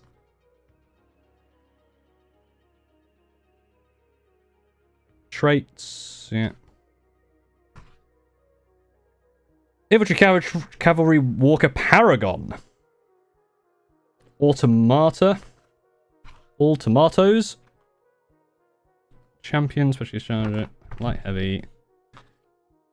Anti-grav. Okay. So there's a lot of like these kind of rules. Coherency. Joining a unit. Model with a command or specialist subtypes or paragon may join and leave units. Interesting.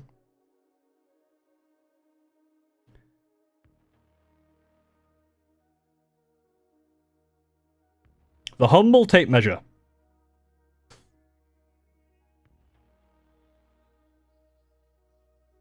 Does not have a base, then distance determined from the model must be measured to the center mass or hull. Will almost always be of the vehicle type. And for such models, the center mass is defined as the edge of the hull. Page 220. Not the furthest edge of the weapon barrel, wingtip, or other extremities.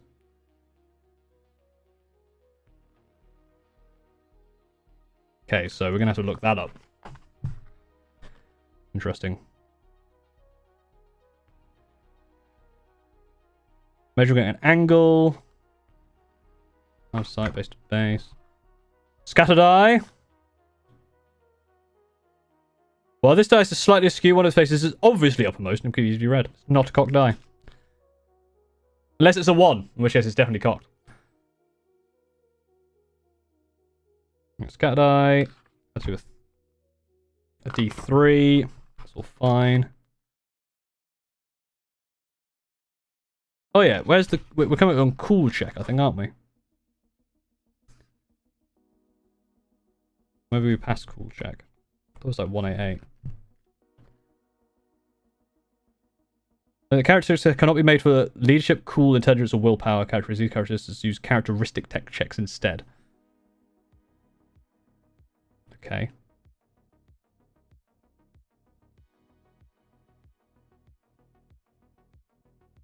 Okay. Weird name, the cool check. Don't know if I like it. Alright, so we saw most of this. I want to go to the bit about the hull, which I think was on like 220 or something. Look over here.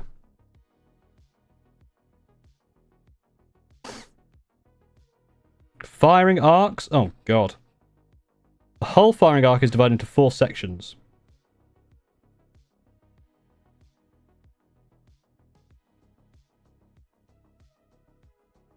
Sponson firing arc is determined, drawing an imaginary line across... Okay. See, that stuff... I feel like that stuff's just a bit much.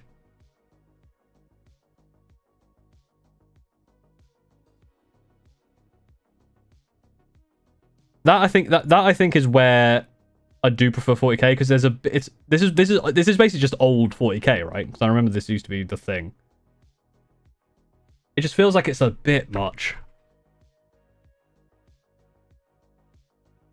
Here we go.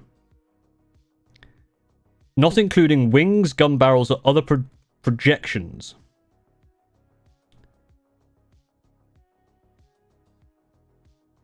Sure. I mean, that makes sense. I prefer that because having to go from the wings of this of a Storm Raven is a pain in the ass. And then using like the fiddly bits. Flyers. Oh. Good lord.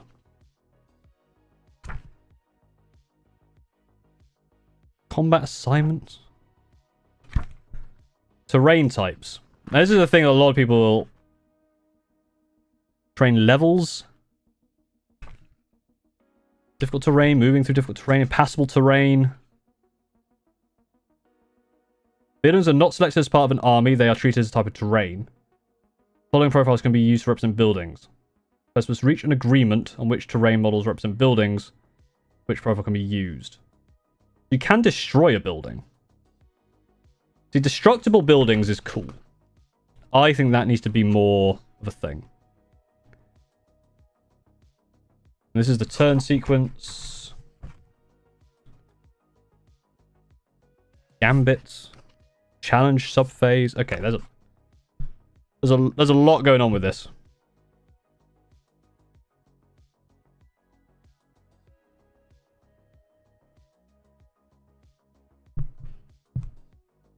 Make wound test. Oh, we know how to make wound test. Panic test. Here we go. What about panic? Player that loses combat must make a single leadership check. Majority leadership in the unit.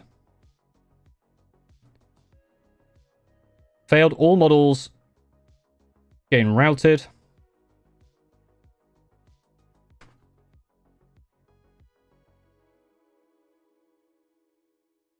The modes of play. Veteran players may note a few key differences from other iterations. You're no longer forced to select certain units in a detachment. No vehicle squadron or dreadnought talons. Transports have their own battlefield role and not limited to which units they can transport. Okay. So they did simplify some things.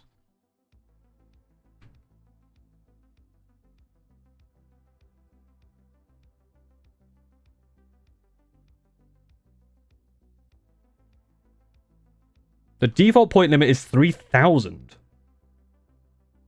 Interesting. That mission. Agents Arminist. Apex detachments. These are the detachment types.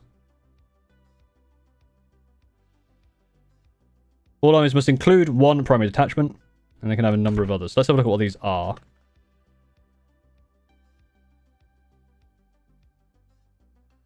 So that's your primary detachment. You can have one.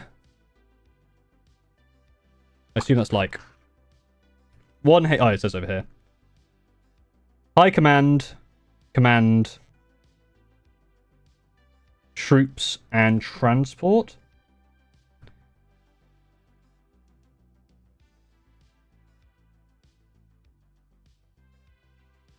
Heavy support is just like a walker. Okay, so they have to fit into those. So this army is a Crusade primary detachment, 3 Predators and a Caesarian for your armor support, and a Contemptor Dreadnought. Okay. And this one is... Oh, and then there's more.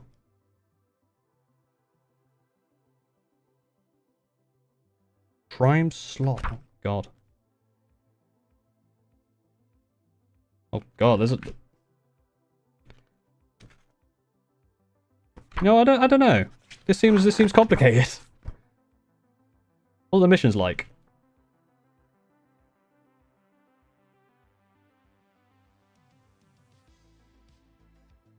Okay, well, let's have a look at the nice pictures.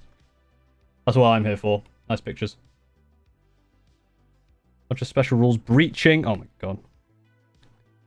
Bulky. What's bulk? Deflagrate. Can cause unsaved wounds, cause additional hits. Okay. Expendable. Suppressive. Pyromania. Good Lord.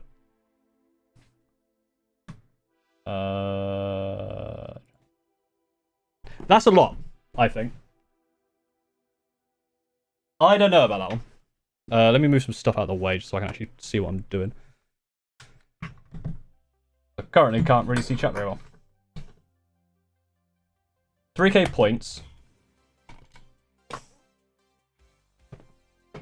What I know is minimum to run a Primarch. A Rhino is 40 points in Heresy. That can't be right.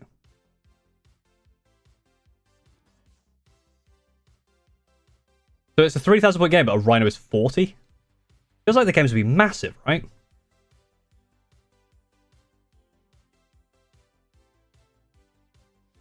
Commander locks attachments. You just pick the ones you want. But yeah, that's fine. It's just, there seems like there's a lot. I just think that it's too much. 9 Marines are 10 points each. Okay, so that's 100 points for 10.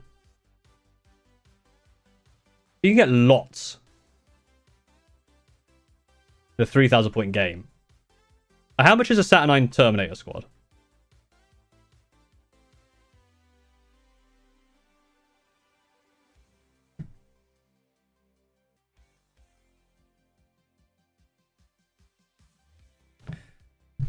Is there a place I can find this information?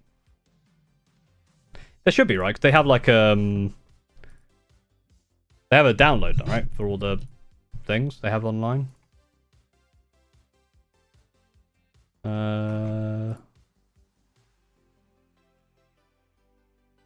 So nice. 200 for 3, and 3 more for 60 each.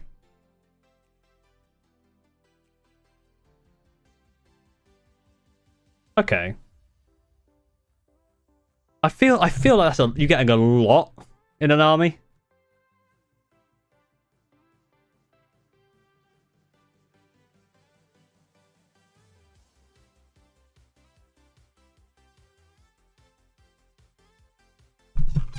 I don't know.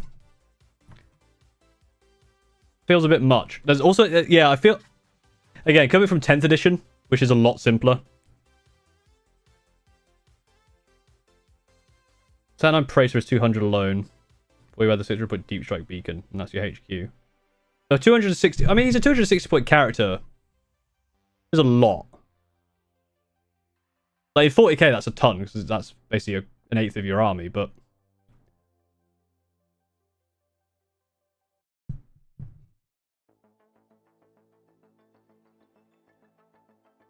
I feel like the stuff around. I feel like there's a reason they got rid of sponsor and sides and all that stuff. You know what I mean?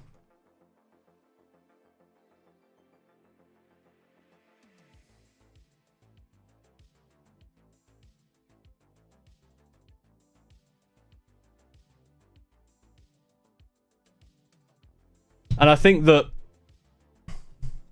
this reminds me of being a kind of similar situation with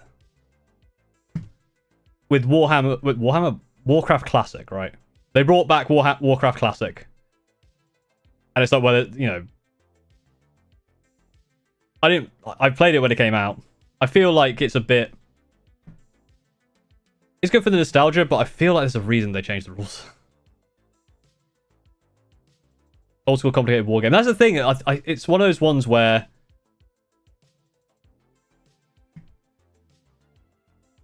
I feel like it is a more complicated wargame, but I don't think, because it doesn't have, I don't think it has the wider appeal of a game like 40k. And that is, whether, obviously, if you enjoy the more complicated, crunchier games, then 10th edition 40k is a mess of simplicity built towards tournament when it will cost bollocks. No, I completely disagree. And I think that attitude is completely wrong. And I in my experience, That is completely untrue. Heresy is about writing armies for fluff's sake. No, absolutely not. I've got a fluffy army. I take to tournaments all the time with 10th. And so do a lot of other people. I absolutely disagree with that. And I think that is a thing that I think is one of those things that on the internet is, you know, it's a mess of simplicity. It's like, what do you mean by that? Because I don't quite get the problem with it being more simple. In fact, this is kind of what the video I'm making this week is somewhat about that kind of attitude, where I'm just like, I don't get it.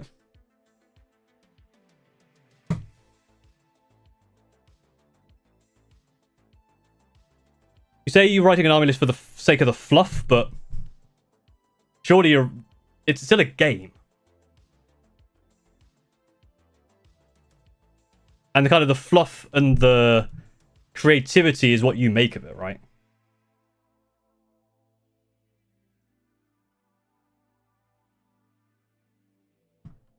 Most of that interests me because I don't play Space Marines. Sure, some are cool, but I just don't get the appeal of going against Tony Space Marines. That's fair. I guess the only thing is really Mechanicus and then some of the like Solar Auxilia. And your attitude is wrong about Heresy. My attitude about Heresy is it sounds cool, but it is quite complicated. But my question to you is, what do you mean by like what is the mess of simplicity?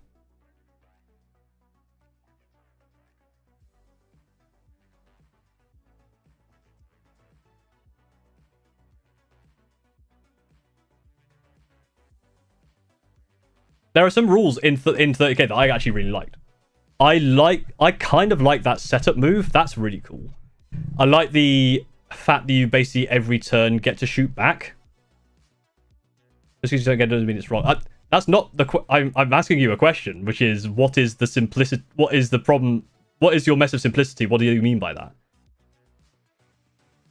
I'm not saying the Horus Heresy is wrong. I'm just saying it is a complicated game, and I'm saying, you know, people are happy to, you know, obviously. Actual Mason loves to crunch your rules, and I'm saying I like some of the rules from there. I like that setup move. I like the fact that you get to shoot back once per turn. I like the fact you get to do a reactive move once per turn. But then some of the stuff like I like the fact it's base to base firing. That should be in 40k 100%. I like the fact that their hull rules aren't everything sticking out. I like the fact that the hull is the obvious hull part. I don't like the fact that your ballistic skill is a number that then means a dice roll when it could just be the dice roll. That's an example of something which is just like, why? But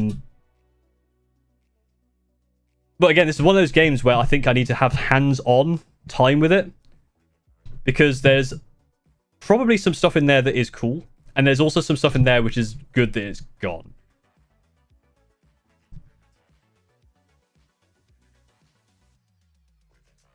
Because I think there's the thing with like when people talk about fluff. Again, I'm not someone who's played. I played third when I was a kid, and I didn't really understand fluff. I'm not big into the lore right now. But people talk about like the fluff side of things. Like, I don't. Again, because I've not played that, I don't understand what the difference is. Like, I look at the Horus Heresy book and I go, I don't see any additional fluff, as in like. I can make an army in Horus Heresy, and I can make an army in 10th edition with the same amount of, like, thought put into the lore and the fluff, if that makes sense. I don't see what's been lost. Overly simplified things detracted from many aspects of players loved. So is it the fact that, like, stuff like the sponson sides and that kind of stuff, or armor sides, simplifying the rules makes that less interesting?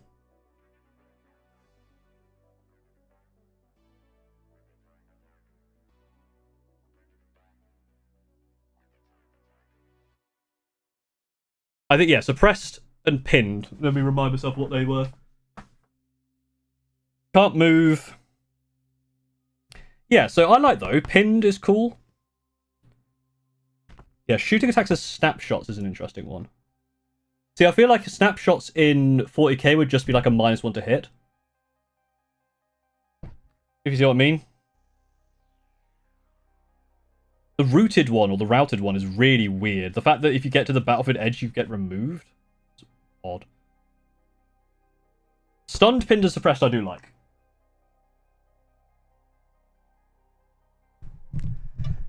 But I also think that there is a point where the rules are so complicated that you're arguing over the minutiae of that rather than trying to make tactical choice. That's why I think simple rules can be good, because I think... Let's take the vehicles, for example, right? The vehicles right now just have a toughness in 10th edition rather than having, like, sides. So you don't have to worry too much about which way the vehicle is facing. Especially with weapons as well, right? Like, obviously, there is tactical thought within that. Like, if you have a vehicle that can rotate and you have to have it in a certain way to make sure you're shooting certain things certain ways. I can see that being cool flavor, but I can also see that being very annoying. Because let's say that you've got it at a slight angle and you're trying to aim at something else and it's all a bit like... You know, there's a lot of problems in that. Rules 4K incentivise tournament play in units that are most effective. In Heresy, there's none of that. In fact, cheesing is heavily frowned upon. Is cheesing heavily frowned upon by the community? Because there are Horus Heresy tournaments. And I'm pretty sure in the Horus Heresy tournaments, it's going to be the same kind of players. And I don't see anything in the rules of 40k that incentivize tournament play. Especially because they've just released the Twist deck. And pretty much every White Dwarf, they have a cool mission. So they release lots and lots of stuff for 10th edition, which isn't tournament play. And I think that's probably just more of a community thing than actually that. Horus Heresy doesn't generally have tournaments, they do narrative events instead. I don't know this, but I'm pretty sure when I went to the UKTC, it was Horus Heresy competitive.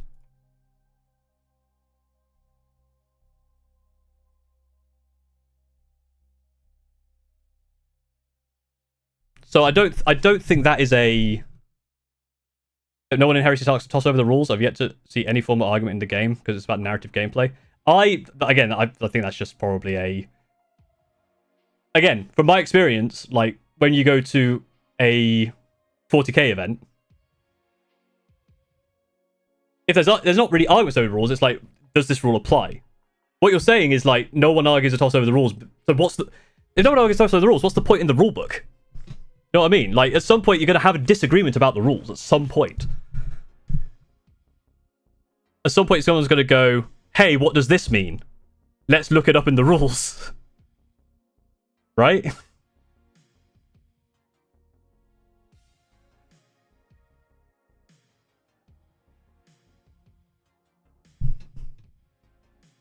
A game needs crunchy rules, but needs fluff to build off the rules. Problem is that making fluff is horrible to manage, keeps the game fun for both sides. Everyone has a bullshit and no one.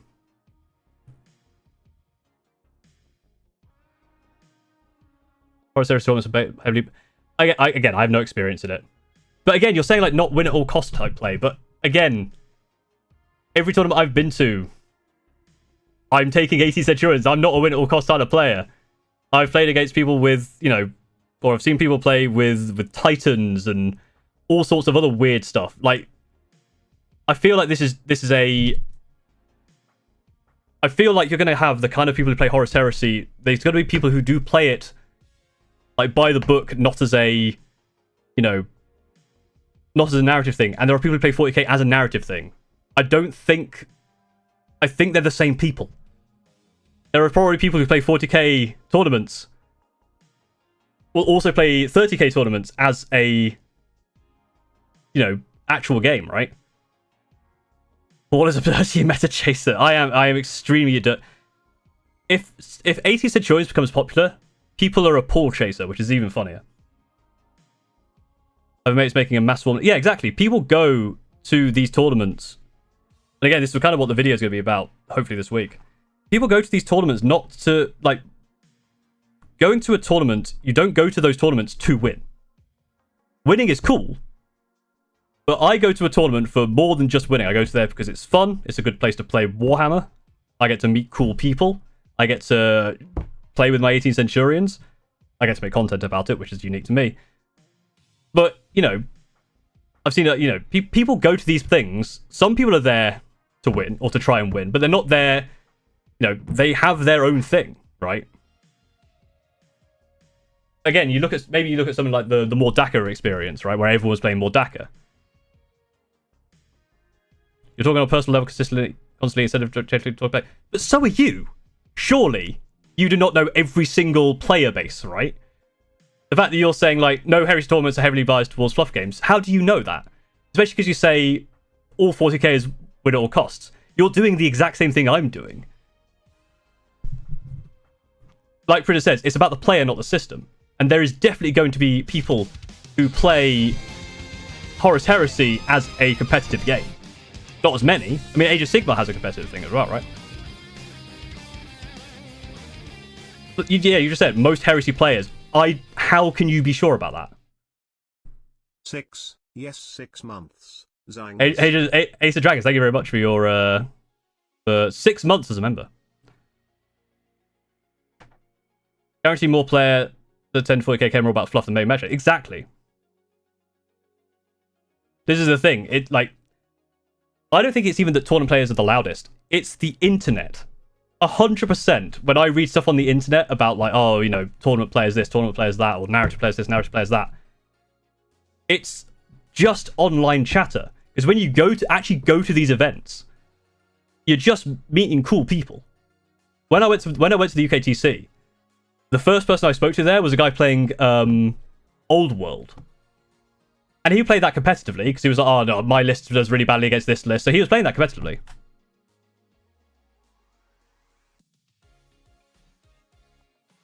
I'm talking about the community I'm talking about the community I'm involved in as well, though. That's what I'm saying, because I've gone to tournaments and I've met the tournament people. So I don't see how you're saying that I'm taking this on a personal level, but you're taking it. Are you involved with every single Horus Heresy person? Is every single Horus Heresy player know everyone else? I assume not. I assume within your community of your Horus Heresy players, that might be true. But I don't think that's true for every Horus Heresy player. Just like, in your experience, every tournament 40k player is a win at all cost player. That is not true. Because in my experience, at least in my local scene, it's very much people are having fun. Well, forget there's only 20 Horus Heresy players. True, there are only 20 of them, so I guess there is a whole thing. It's one of those things, right, where what you take in or out of Horus Heresy is again player by player. And I think the internet really does a bad job of getting into people's heads about what a thing is.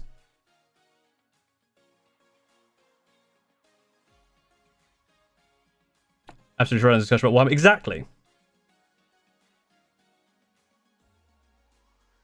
I'm involved in the Horus Heresy Discord, been part of Horus Heresy groups on Reddit and Facebook, as well as groups in real life. So the majority of it is internet. You have, you have groups in real life. So do I. The groups in real life and the people I play to in real life are very, very, very different to the kind of community you get on the internet.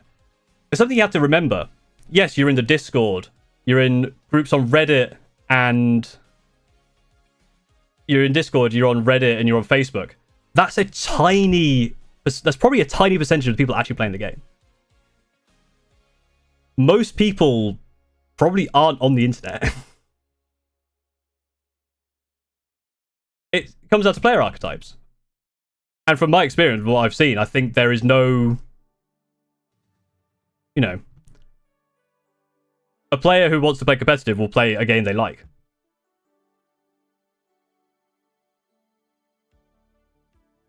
And Horus Heresy, I think, has...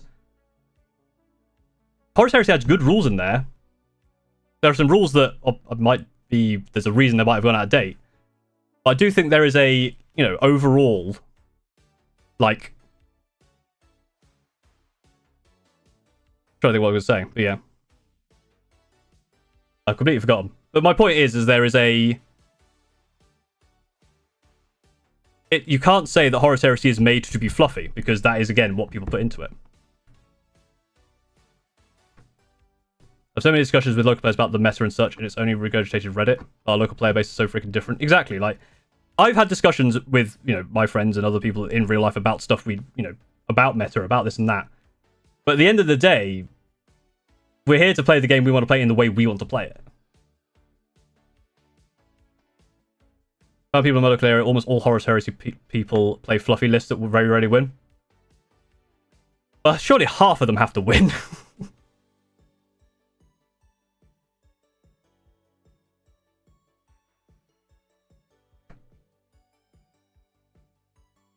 Yeah, this is the other thing, is like, what are we talking about when we're talking about fluff?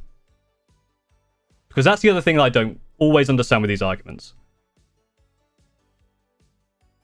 When we talk about rules fluff, what is a rule that for you is that kind of fluffy rule that you don't get in 10th? Again, I've mentioned like armor, sides, and sponsons, but it could be anything like that.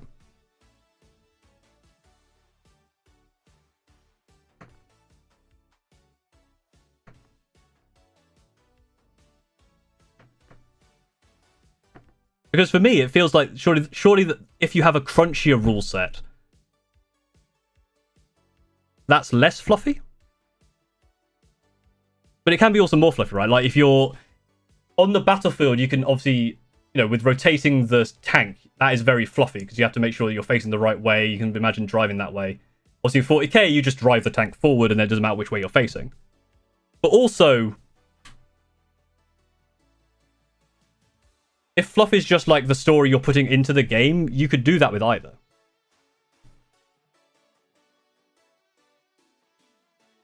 Just flipping, I can bring out the 5 Iron Warriors with missiles on the back, or I can shoot in the back of your tank for more damage. Hatred X is one rule that I guess is fluffy.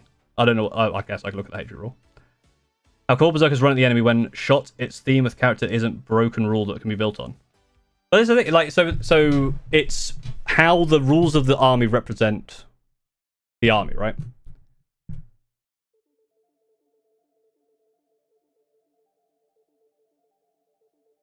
One fluffy loss was Psychic Phase, and all our magic now either shooting attacks or abilities as everyone else.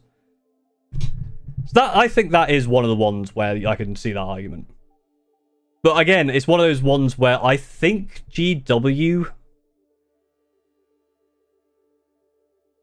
Yeah, I can see it. So that's one where I can definitely see it, where not being able to choose your psychic attacks and all that stuff. But at the end of the day, it's one of those ones where it's just kind of extrapolating what it is in your mind, right? A good example for this is HP from D&D is one that I like to bring up. Because HP in D&D, if you get hit by, like, when you get hit, obviously you got like piercing, slashing, or bludgeoning damage, right? But when you get to higher levels, you're getting hit by like 20 arrows at some point. You're like, okay, no one would survive that. So a lot of HP has to kind of be extrapolated in the kind of flavor, right?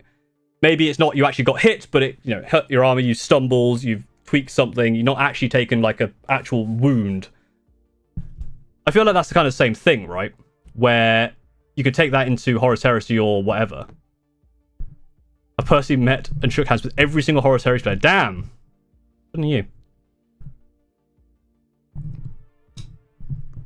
You're obsessing over rules when it's only half the game with Heresy. I mean, objectively not.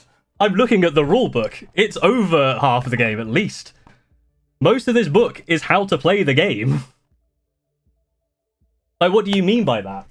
Like, sure, that's the same with 40k. Narrative players of 40k could say exactly the same thing. Are you talking about the actual, like, specific in-lore story? Like, we're playing... Again, I've seen this with Middle-earth, where Middle-earth has, like, you play this scenario, like you go down the Mines of Moria or whatever, or you're playing your, you play your units that are logically in story making sense, because you can do that with 40k and 30k.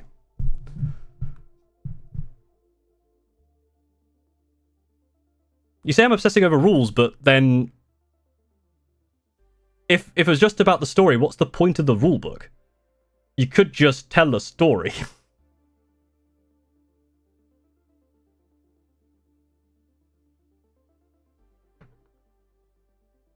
like for the Alpha Legion, they're always considered 3 inches further away than actually measured, or Blood Angels getting extra strength on charge. 40k obviously has something similar, but that is the kind of cool stuff. Is the problem that there's just not enough of that in 40k?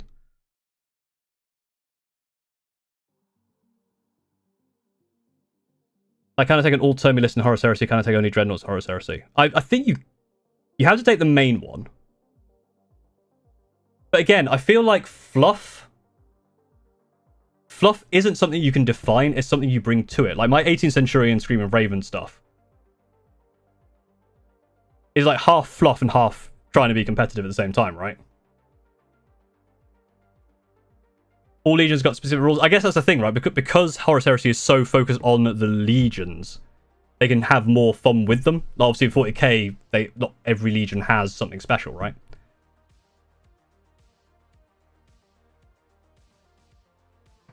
Like, fluff is the changeling having the ability to nutter shooting on a dice roll. Yeah, so so fluff is the rules being cohesive and coherent with the units themselves. And I agree that is cool. But I don't see how Horus Heresy... Again, I'm not actually... Again, this is like the first looking at Horus Heresy stuff, but I don't see anything in there from a surface level that would point you to being more...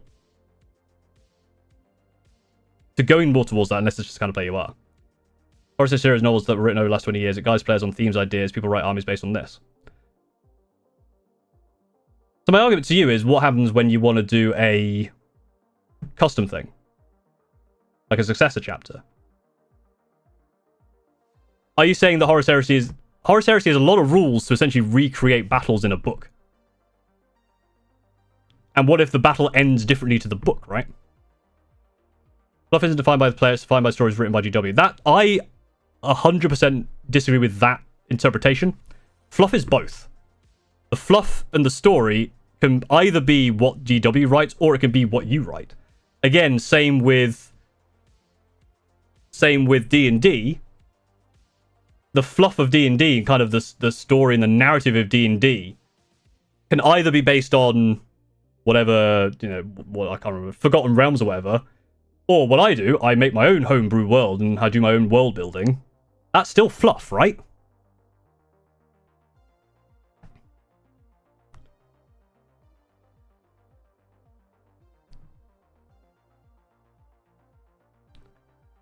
It's like, note how this can be fluffy because they weren't in Horus Heresy.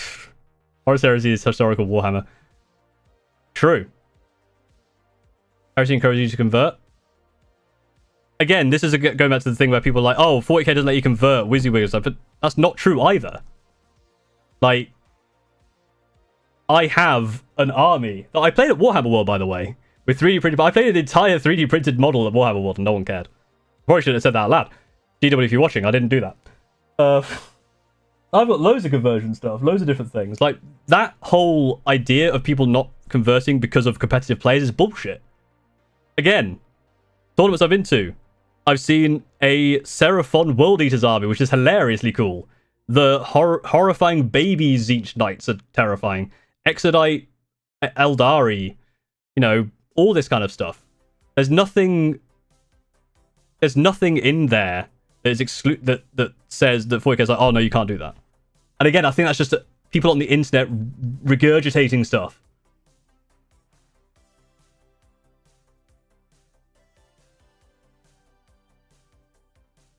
We don't have HBO's attention. That is the thing, right? There is a point between those two things. Like, for example, we played the Aliens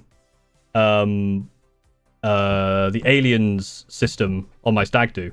Really cool system where the more you start to panic, the more dice you get to actually be able to succeed at stuff, but the more chances you are to panic further. It's a really cool mechanic. And again, very fluffy, very thematic, but it's still a defined rule. So you still have to actually follow that rule for it to make sense.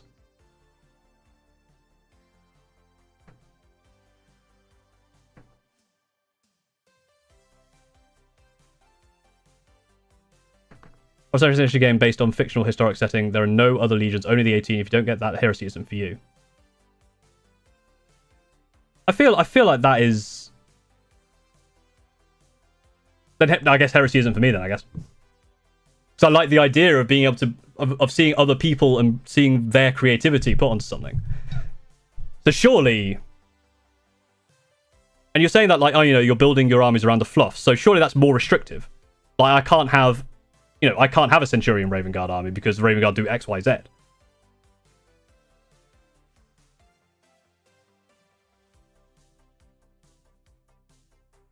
I've seen a dude do an Imp Guard Grot army. Yeah, that's cool as hell. He's rage baiting. I don't know if he's rage baiting. I think it's just a... He's raging at things that he thinks should be simplified, having never played it. Well, that's not what I'm saying at all. Again, there are some cool things in this book, and there are some things that I might not agree with. But again, I haven't played it. But you're coming into this like, oh, 40k is like win at all costs, like garbage, when it's not. But it just feels like you're defensive about your game when I've just said there's sometimes I don't like about it. You're immediately on the defensive, which feels like, again, I don't know.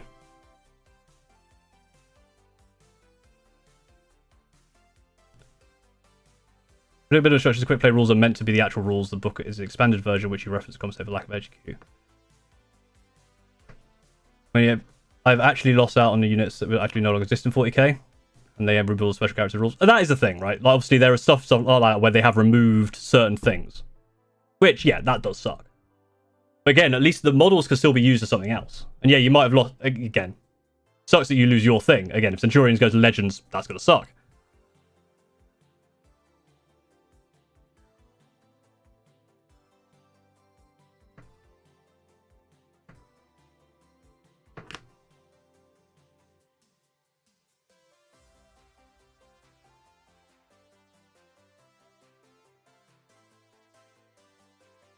I don't understand gatekeeping 40k players from Horus Heresy as most 40k players are. Again, you're saying this like most 40k players aren't a good fit for Horus Heresy. Okay, well then the game's just gonna... If that's the kind of immediate front you're putting on your game as a community, then it's like, okay, well, we won't bother playing your game. And then your game will get less support because no one wants to play it. So I feel like you could be a lot more welcoming and be like, here are the differences, here's, you know... But you're immediately going like, no.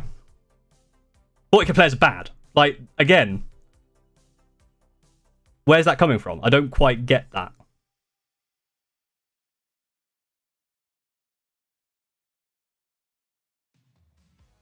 For example, I was missing the right tone of gold for my Night Lord's trim, so you Screamer's gone instead. Ah, very nice.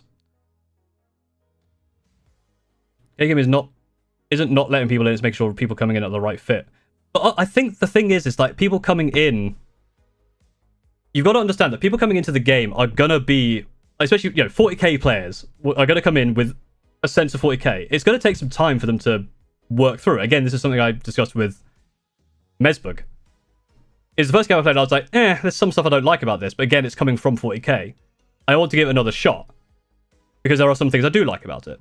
Aiming from the eyes, I don't like. That's really weird and annoying. But, you know, it has a cinematic feel, which I do like. But it feels like with Horus Heresy, there's like this thought of like, oh, 40k players bad. Only the select few who are immediately going to like Horus Heresy are allowed in. Inherent community of 40k is more competitive than Horus Heresy. But again, is that just? I think that's just because there is a lot more 40k players, and that is a lot more of the thing that is amplified. But there's plenty of 40k players who are narrative players.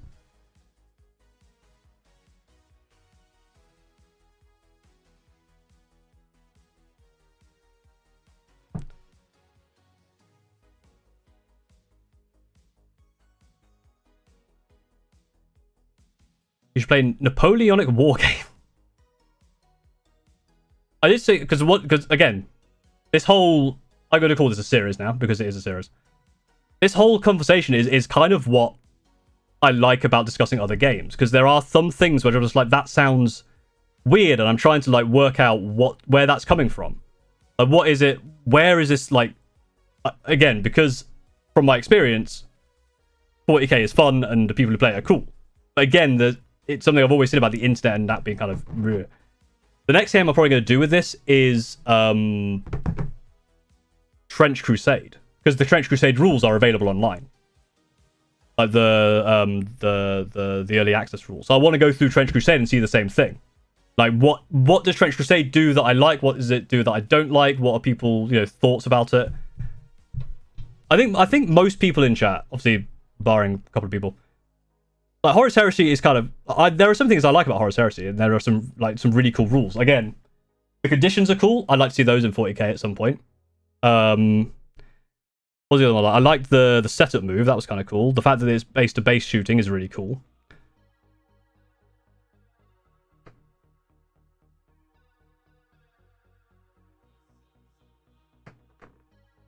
But I feel like there's, yeah. Okay, it's just more competitive if you take into account all the difference in player numbers. I don't think all 40k players are competitive, just more of them are per capita. So a higher percentage of 40k players are competitive compared to Horus Heresy, I guess is what you're saying. I guess this is a thing, right? Because I guess the idea with Horus Heresy, if what you're saying is how it is Horus Heresy... You go into Horus Heresy and you're like, I want to play Raven Guard. So you play a very, very much like, this is how Raven Guard act in the lore. You will play Raven Guard like this.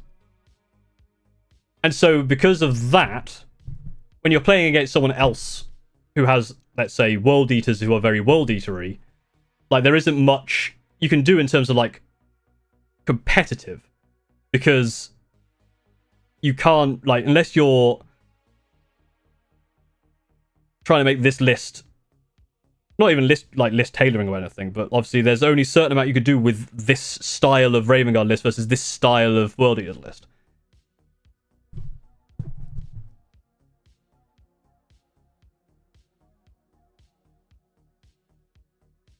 Competitive Horus Heresy community is a distinct minority, though. I would be interested in seeing that, because I don't know, but again, obviously at the tournament, most of the room was 40k. Again, 40k is a lot bigger game, but there was AOS, Old World, Horus Heresy all there.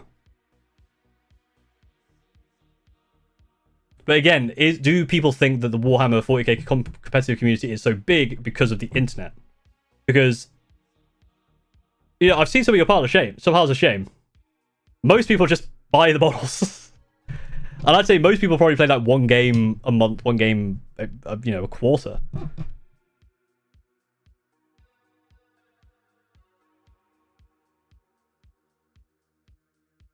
Local we have is a huge 40k scene. Like I play multiple games a week before one, but Horus Heresy is like one game a month max. Yeah. So I think that's the thing, is I think if Horus Heresy to become more understood, is those kind of players need to be starting to play Horus Heresy to see what the differences are. The reason Horus Heresy is competitive because they don't have big enough player base. I mean, that's the other thing, right? Again, one thing that does happen is that as a game grows, the competitive scene grows with it. You can see that in something like Deadlock, where when that game came out, it was like, oh, it's cool, but now it's kind of been more kind of the opposite, right? That's more the hardcore players. It's different with video games, right? But you see this with everything where, you know, the one thing gamers do very well is optimize the fun out of everything. But and again, there are going to be people in 40k who do that, but it's not an experience I've had, because again, a lot of the people I play with, and I think this is a key difference between video games and something like Warhammer. With a video game, you just go, all right, start game, I pick my character, go.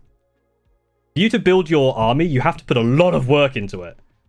So that's already going to be like, it's going to send you in a direction, and then you'll kind of use that direction to, you know, do something like that.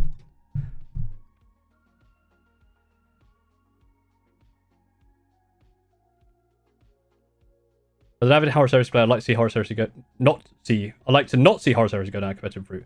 But here's the thing with that, is I don't think it's a defined route. I think it's just a fork. I don't... Again, people say this like, oh, I can't play narrative 40k because of the competitive players. And I'm like, why? If all the stuff you complain about for competitive players, like, oh, you know, they're chasing the mate, you have to do this, that, and the other. If that's the stuff you don't like, but you're playing narrative, just don't do it. You're allowed to. Nothing in the rule says you have to do that. You know what I mean? The more the game grows, more events, tournaments, people bringing more people in, making more competitive. That's the thing. This is the thing I think with competitive, is it's not so much that it is competitive. Well, it is competitive. But when you get to a bigger and bigger size, you need to be more... what's the word? Everything needs to be more standardized for it to help on a wider audience. If you're a smaller community and you have your own little homebrew rules, that's fine. But when you start having to try and do lots of tournaments across lots of locations, across lots of countries, you need to have a defined consensus, otherwise it starts to fall apart. And that's where I think people saying about competitive comes in, because it's like, oh, the competitive only allows this, so it's only L-shaped ruins, it's only this, that, and the other. But that is still like that's just because consistency is key to allow everyone, whoever you are coming in, to have a standardized jumping off point.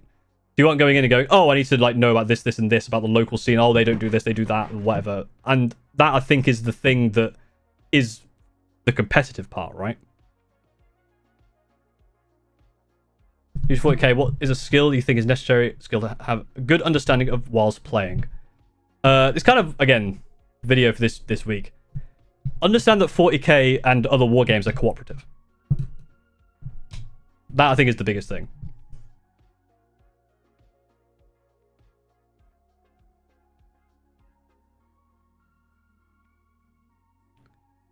That's okay because it's a different part of the community. That's just exactly the thing, right?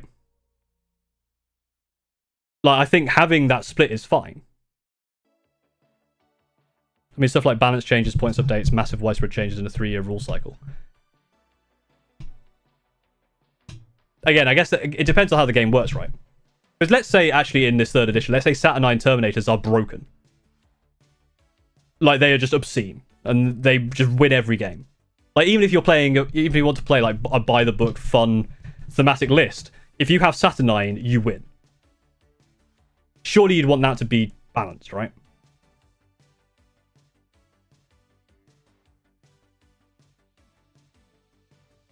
I think people think match play is semi-competitive. I think that is the thing, right? Again, you could have a tournament which is less competitive using all the same tournament rules, but you just add the twist deck in for 40k, right? You just add the twist deck in, and suddenly the game changes completely because you've got, like, you know, 3 D6-inch charges. Everything's a pistol. You can't shoot unless you're over 18 inches away. Suddenly it's, like, massively different. And then from there, you go, well, okay, but, you know, the only difference is that it's still competitive in terms of the rules are very standard. We're still using L-shaped ruins and that just to kind of keep things standard, but there's like that extra twist. You know what I mean?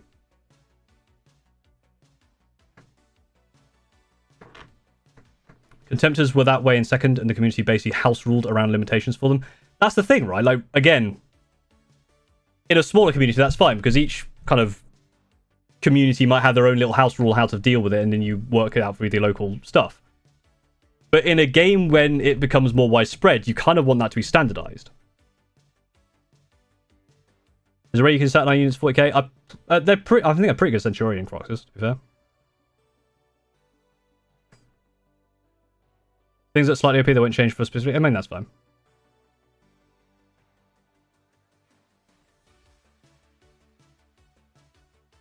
I'd run the community like they did for 2 players police themselves. General Spiritus for hilarity broken, but players restrict the list not to be bonkers.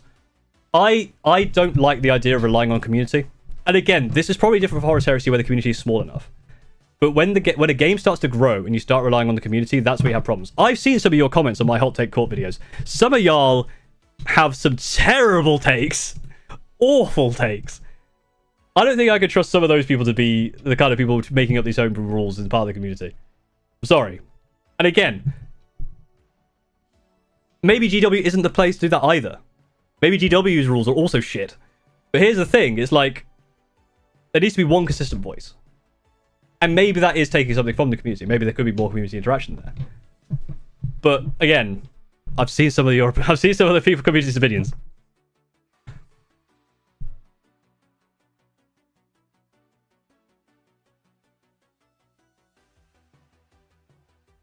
Why do you want GW to handhold you and update rules constantly? The community managed for years by self-policing by consensus, so what's broken, don't use it and use it less.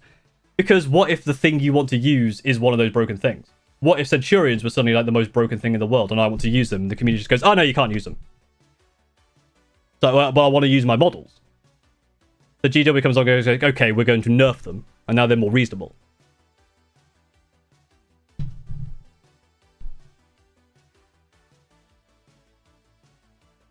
Why is it that the rules can be community managed, but not the fluff? Why do you have to follow the fluff that GW set, but not the rules that GW set? And again, there's nothing stopping you from also just making your own rules in 10th.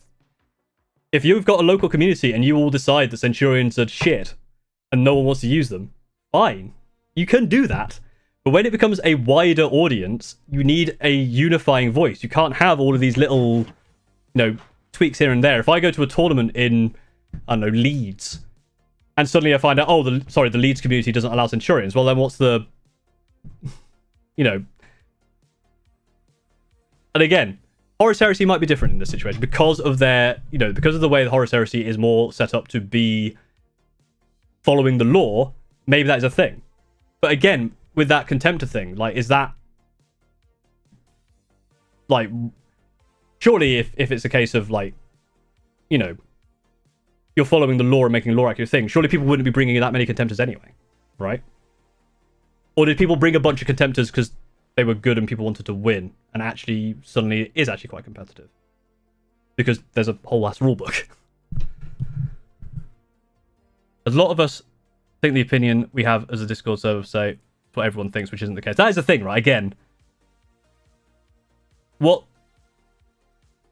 like, even if the Discord is massive, it's probably a small number of people compared to everything else.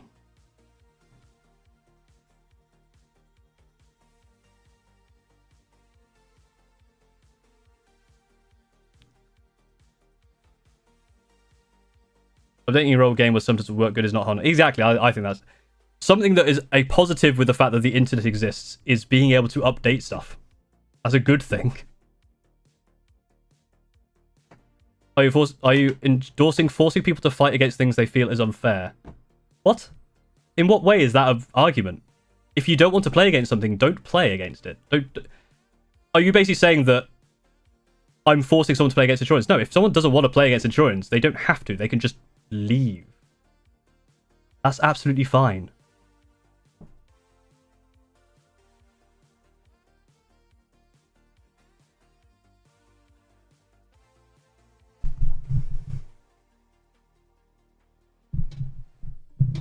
Like, if there's a rule book, you need to follow the rules of the rule book, right?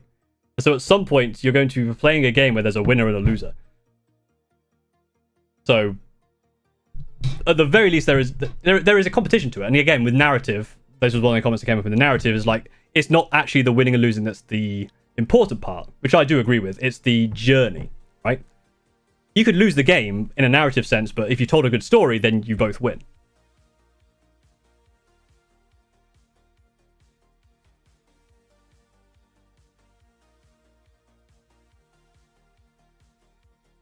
I'm just glad to catch that during live. I think people are arguing from a point of time in which 40k was smaller to have community guided rules. That's no longer possible with how big 40k was going. Yeah, I mean, just as one data point, when I went to the UKTC this year for the South Coast Super Major, they said there would double the number of players. Just in 1 year, there would double the number of players.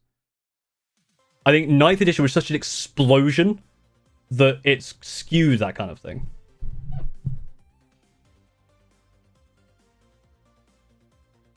So GW doesn't update it via free updates. They force DLC books annually.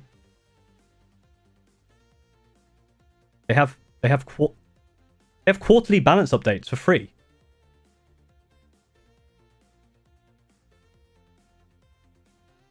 Huh?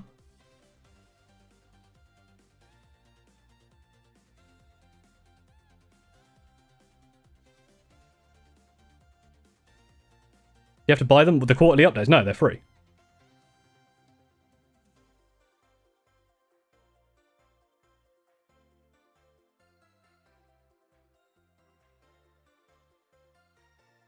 You have to buy the new codexes.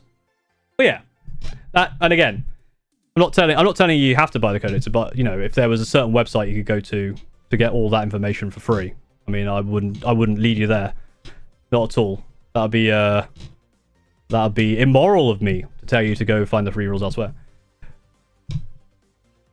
And again, I agree that I'd agree with you that the codexes are not fit for purpose right now.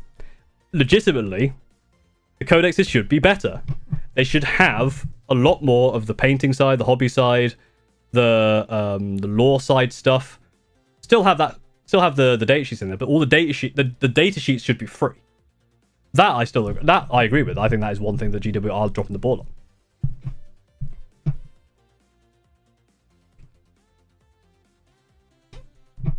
The main issue I would have with balance updates in terms of changing broken units is the potential of over-nerfing buffing. Yes, and again, that is a thing that I think is a GW problem. It's not even a GW. Wait, it's a GW problem, but it's not exclusively a GW problem. There are definitely things where things are over and under nerfed.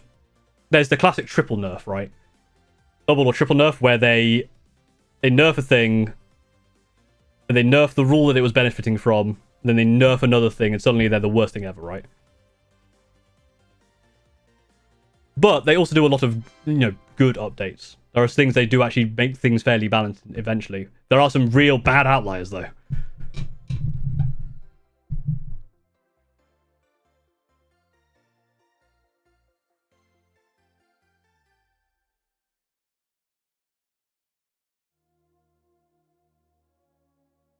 Codex should be more like the second edition ones. I actually have I have a couple of third edition codexes out that I was going to do a video on.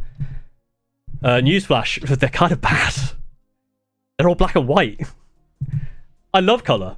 I love reading books with color. They're fun.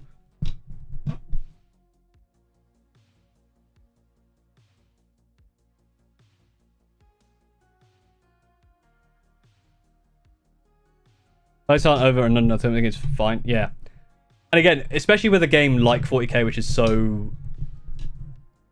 And again, this is the other thing, right? A lot of these problems about over and under nerfing really only affect like the top 0.1% of players. I do not think that there has ever been a game of any war game where not a single mistake has been made. Either a rule has been misinterpreted wrong, someone has missed something, someone has, done something wrong. They're so complicated that the majority of people playing are probably not in a position where the nerfs and buffs matter that much. And you're far better off... Again, this is the same with like video games, where you're far better off learning fundamentals with what you want to play first, and then you'll probably do better than the majority of people.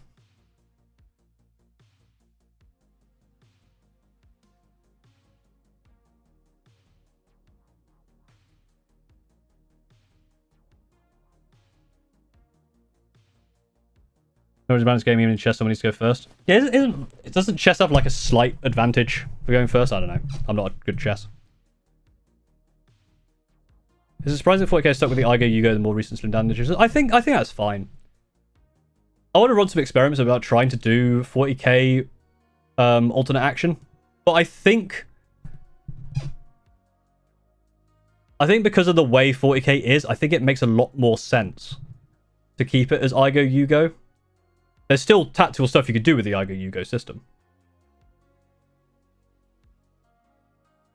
As which from mindful updates and stable system, GW's updates are rarely careful. 3-year cycle burns you out of the hobby aspects.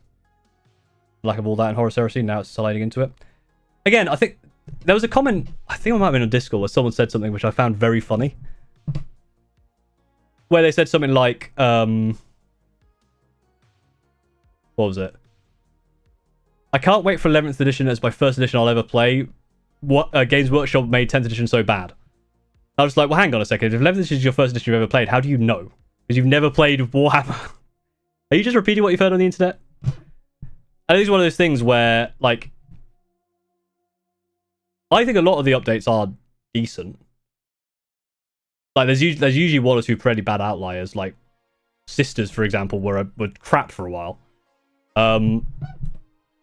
But I don't mind the 3-year cycle.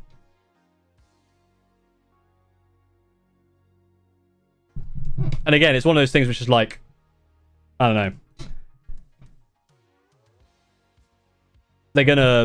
They're gonna release editions, right? Bearish is a big factor in balance. Sure, it's not great, but introduce something weak is really bad. Yeah, I mean, that's the thing, right? Like, there's some... But again, Admech is one of those ones. I know someone who is a very, very good Admech player. Scarily good at Admech. Even if Admech is considered not great. We're going camping in with the Emperor and we're in charge of food. Which sandwich would you make him for him and why? And a nice... A nice BLT. It feels like the Emperor might like a nice BLT. It's not really designed to alternate actions, but exactly, that's the thing, right? I think Igo Yugo is fine. However, I will say Horus Heresy, some of the reaction stuff in Horus Heresy, I do like that. I think they could. I think that's something they could bring over. Obviously, you have stratagems, but I think kind of having a once per turn shoot back and stuff is kind of cool. My brain rot if I'm watching this and your other YouTube videos of yours at the same time. No, but I'd be careful because it could rot your brain. Did you ever say this year was supposed to be Year of Chaos? No, I think that was a misunderstanding, and I think they cleared that up.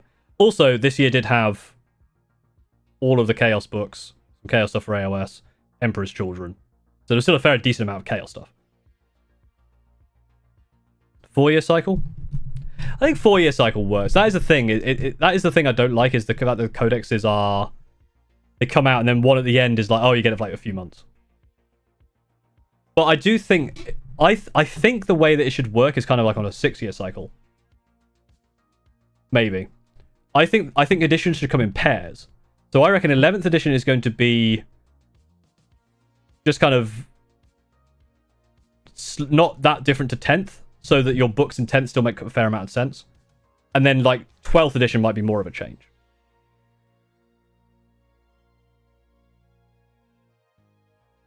But I don't know, it's weird, right? The codex is coming out like staggered is weird. But I do like the fact that the 10th edition detachment system allows for extra detachments to be added before the codex comes out a lot easier. I really like that.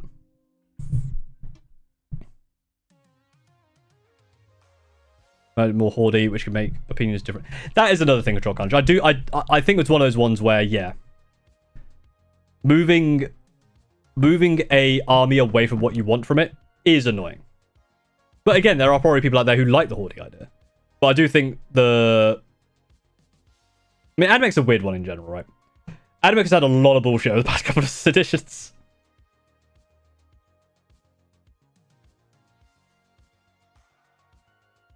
Taking that more than 3 years. Again, I think this is the thing, because 40k has become so big and so much more kind of organized. Oh, there you go. Astra Vale. Very, very, very good Admech player. Possibly the best Admech player. Very, very good. You should go follow him.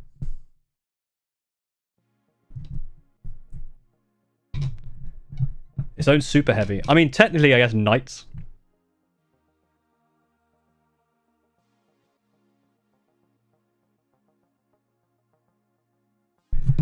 Because of incredible heat. Oh, I have realized over the time of this stream, it's getting warmer and warmer in my room. Very warm. But yeah. Funny videos a few weeks ago. Just got a hobby in May. Hell yeah. It's been very fun to watch you and help me through rough stuff. Oh, awesome. That's good to hear. Hope the rough stuff is less rough now. Everything's going alright.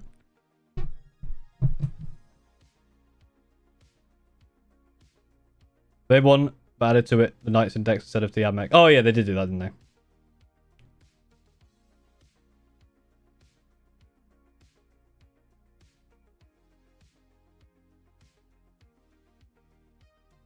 They give him a big crab walker style mech if super heavy man, but that'd be cool.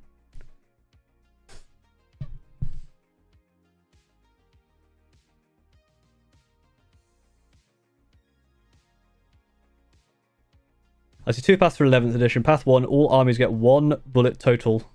Shoot! But its strength 200, AP 101 damage. Second path, the game doesn't change much more than buffs and nerfs. 1 bullet. That's an interesting idea. Interesting path. I'd like to see how that one works. Yeah, I think 11th edition is probably going to do a few things. I think it's going to bring back the psychic phase in some way. I don't want them to bring back the psychic phase fully. I don't like the psychic phase. I don't think it's really necessary. Age of Sigmar does psychic, right? It's part of the command phase. Or just have every phase have the opportunity to do something psychic-y. Which it kind of does right now, right? Like, in the shooting phase, you can do this. In the movement phase, you can do this. In the shooting phase, it's shooting attack, right?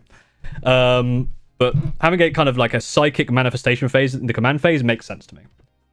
I think that's cool. I would like to see that. Oh, my first spec insurance for my first 40k army. I'm assuming your first 40k army is going to be Space Marines. Otherwise, that's going to be weird. Don't really care if mine's going for all the cool. Hell yeah. Suppressors and a Nephilim jet fighter. Hell yeah. There should be a stuff in each phase. Yeah, so I think like having psychic weapons as shooting weapons is fine. Because that is essentially like your mind bullets, right? That's absolutely fine. Hey, Aaron, thank you for the super chat. Support for a channel that makes long-form content that I can build models to. Team Deathwatch, suffer not the Xenos live. Thank you very much, super chat. I'll find out if my cancer is gone in October. Oh, wow. Back in remission. Oh, well, hopefully it is. Hopefully that CT scan is good news. Sorry to hear about the cancer. Cancer is very unfortunate.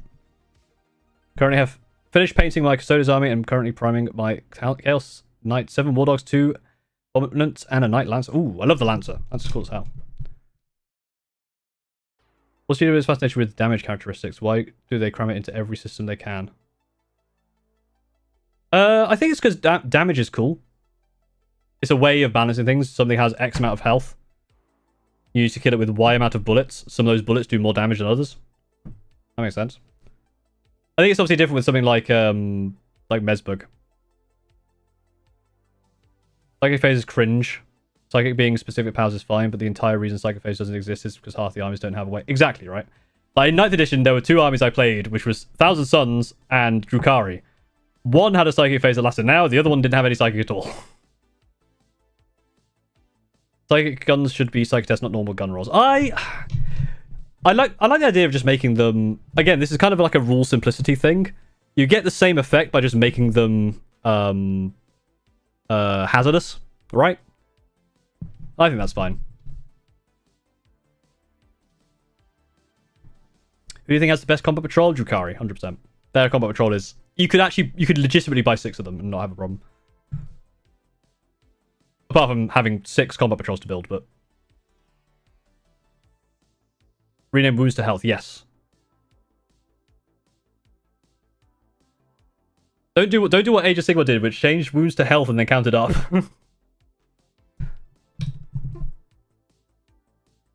But you get lucky roll on a tank twice, it instantly died.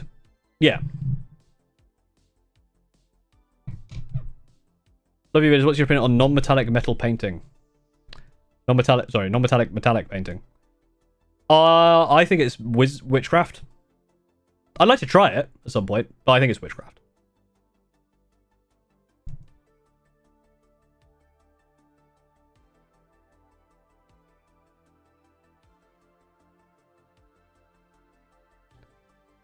That's actually what Heresy talk about. We're talking about Horus Heresy. We went through the Horus Heresy book. Talked a bit about Horus Heresy. It seems like an interesting game. Again, some things I do like, some things I don't like. But again, I've not played it yet, so it'd be interesting to play it. One of those ones where I think looking at the rules and thinking about the rules is still an interesting topic. And then next one I'm going to do is probably Trench Crusade. Probably, I don't know when.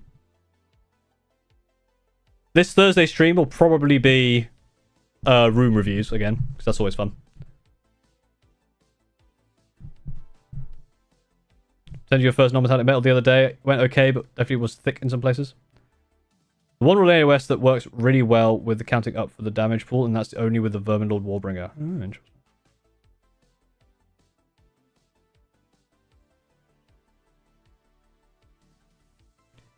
Bit of a content, even though I can't feel it in my marineness. You could proxy it for something else, I'm sure. You have a printer, or can you buy the models for Trench Crusade? I don't own a 3D printer. I'm sure you could. But to be honest, I think with a game like Trench Crusade, if you want to try play it, it's probably fine to just proxy to learn it with someone.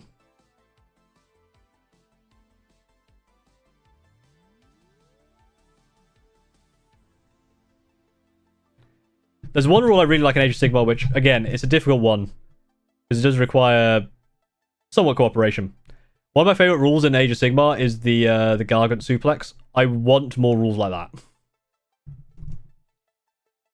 If Legends doesn't bring a Ravenwing update, I'm convinced they're never receiving an update the old models from 7th edition. I mean, they might do.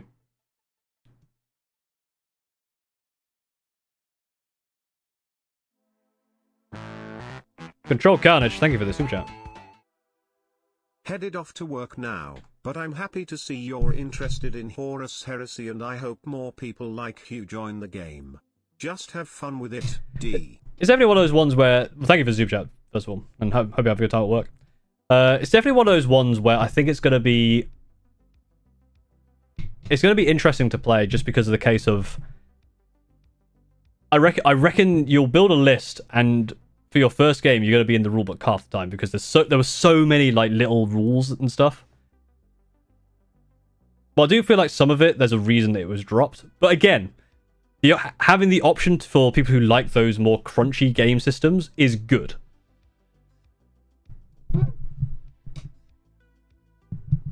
Like if you like the sponson like aiming thing and the sides of tank, I use that one because it's the one that's kind of fresh in my memory because I remember it from 3rd edition from when I was a kid. That's cool. I definitely see the appeal, but I also do see the appeal of kind of more simplified stuff where you're kind of more focused around kind of the more macro play. See what I mean?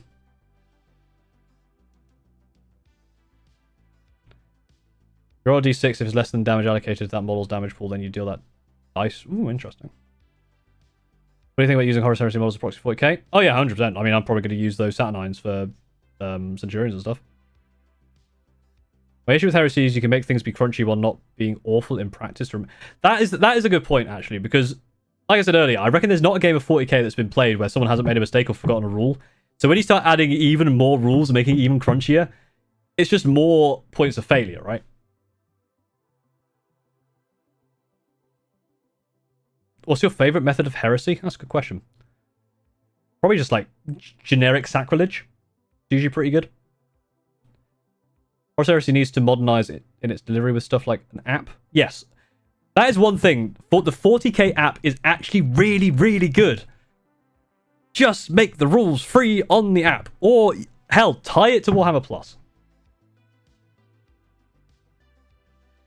If you still want to make money of it, Warhammer Plus subscription gets you access to all of the rules for all of the factions on the app. Warhammer Plus subscriptions skyrocket. Because the app is really, really good. One of the rules in Gashes, put Gauntlet in hand, other player picks hand. Yes, I have seen that one. Here's the thing, obviously, like, you know, people talk about fluffy rules. They didn't like them so much in first edition Age of Sigmar. To be fair, a lot of them were really dumb. My favorite rule from first edition Age of Sigmar, which I think is actually the best rule that anyone has ever written, is the Skaven rule, where you roll 2d6, and if you roll 13, you win the game. That's just a fun rule. It's such a stupid rule, but it's so funny. That's the kind of shit we want. You lose. If you lose, you have to give your opponent $1. If you get tabled, you have to give $2. Hey, now, if you want competitive to go off the rails, you start putting incentives, monetary incentive like that in.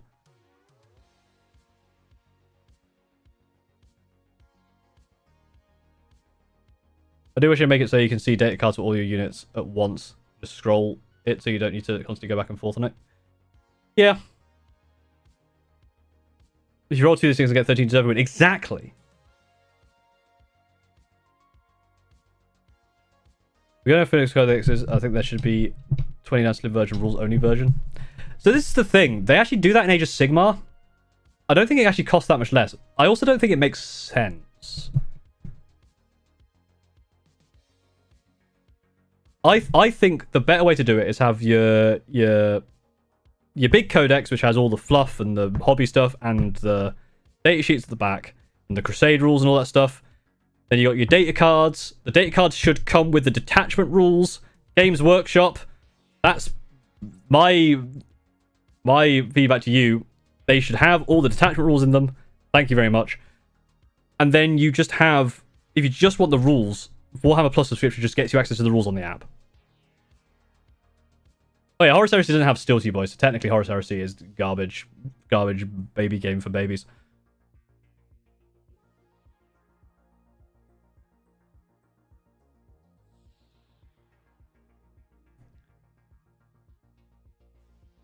Implement a banned mechanic in Magic Gathering. Anti if your opponent wins the game to get one of your units. Wasn't that a thing in Pokemon cards where you have like you have to bet the cards? It's crazy that was a thing. I mean, kids do that.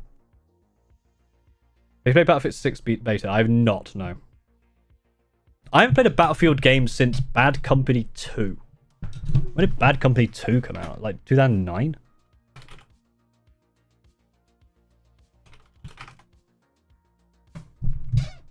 (2010).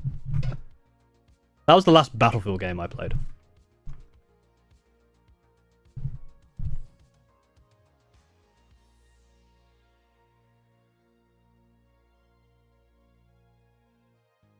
Yeah, I think more artwork. Because I was looking through the Thousand Sons Codex. Beautiful artwork. I like just looking at the pictures.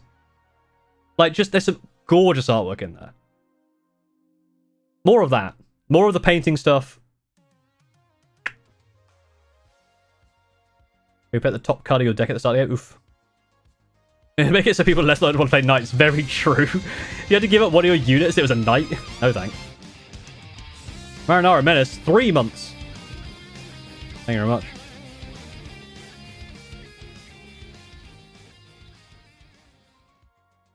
Hi. Hello. Yeah, more painting stuff. When I am at some point going to get back to writing and to sorting out the Screaming Raven supplement. I'm going to put a lot more fluff and stuff in there. Once I write fluff, but obviously that's like a lot. New Battlefield 6 game is actually really good. Interesting. Yeah, I haven't played like a shooter game like that for a long time. I remember liking Battlefield Bad Company 2 because of the vehicles. I just like driving vehicles. Or do you support my journey to field 18 synaptic wraiths? I support Red Potato's journey to field 18 of a thing. Malifaux? Yeah, Malifaux's on the list. So Trench Crusade, Malifaux, Battletech is on there. There's a lot on there. We'll get to them. Someone made a really good list on the Discord. Again, have fun who it was. See if I can find it. I think they put it in. Was it video suggestion? Yes. I can't see your name because of streamer mode. But it begins with a D.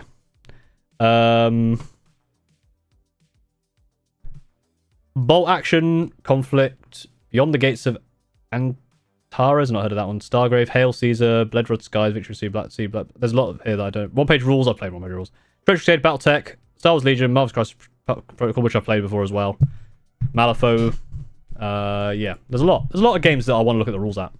Because again, one of those things about the Ghost games is like actually getting time to play them is a premium, right? So just being able to read the rules and discuss it is really interesting to me. Like this whole discussion is really interesting to me. And I hope it's been interesting to you for you as well.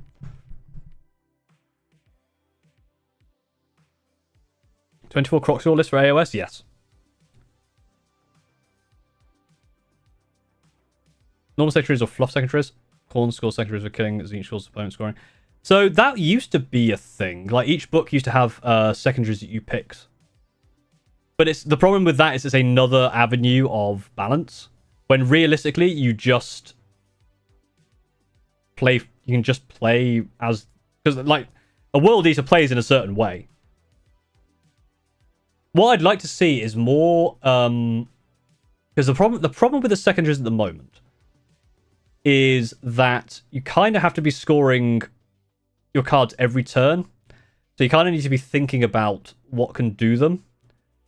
I'd like to see secondaries which are worth more, but harder to score in certain situations. Like I'd like there to be a thing where you draw a card, you go, oh, I can't really score that one. My army isn't really built around that. But if you draw if there's a card, if you draw it, it's going to do really well for you. At the moment, you kind of have to have more, like, some more mark for death cards. Kind of, I guess so. I guess it's more of like, so let's take containment, right? Did they get rid of containment? They might have got rid of containment. Let's take it anyway. Like, if you're an army that doesn't do containment very well, you're kind of leaving points on the table. But I'd like it if, like, okay, I'm not going to do containment very well, but I am going to do punch in face well or something like that.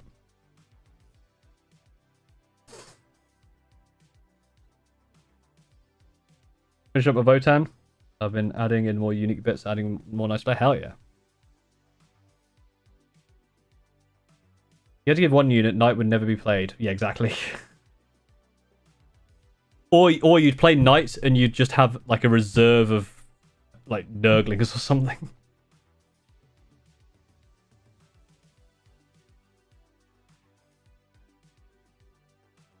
Some games you're just going to draw 30%. That is the thing, right? I feel like there is a balancing point. Like, maybe have it so there's more of a sliding scale. So like most cards, it's fairly easy to get like 3 or 4 points. But there's ways to get 6 or 8 points on a card. And so you can actually go and risk that. Like you could build a army around going for certain cards that will give you like 10 points per card. And you just got to try and hope that you get those cards. Like it's a high risk, high reward play, right? But then on the cards, you could just also go for like more of a like a wider, less deep army.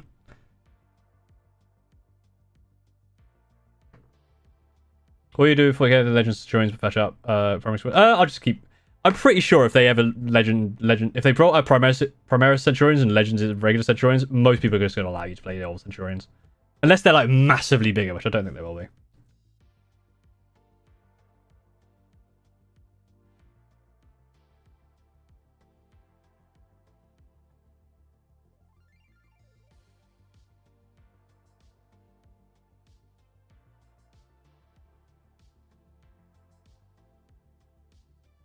Yeah, if you ever remove Centurions, I'll be like, eh. Well, first of all, I'll lay siege to Warhammer World, but then I'll work something out. I'm sure. I'll play Horus Heresy with a full Saturnine army. I'll just convert it the other. I'll proxy it the other way. Full Saturnine all the time. So yeah, I'm always one step ahead.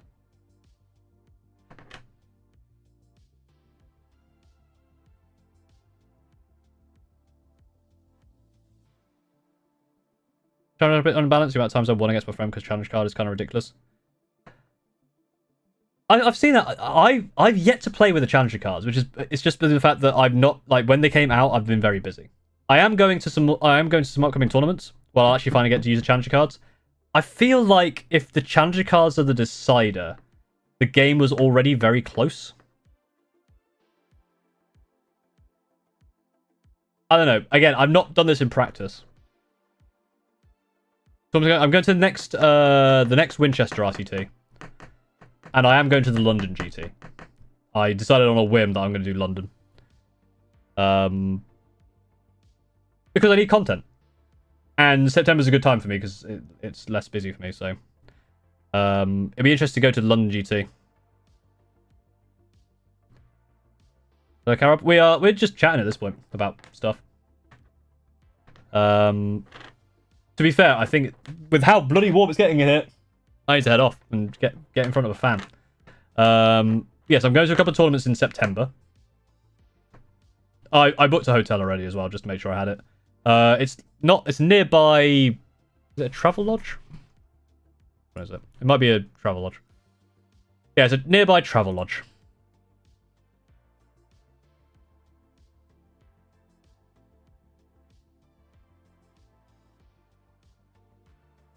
Yeah, I looked at I think there was a premiere in down the road, which I think is now fully booked. I think probably most people are in there. I got Travel Lodge like just a little bit. I think it's still like a 10-minute drive away. It's not that bad. Legend cards rewards slower, more defensive starts. But I guess you got to try and play it around that, right?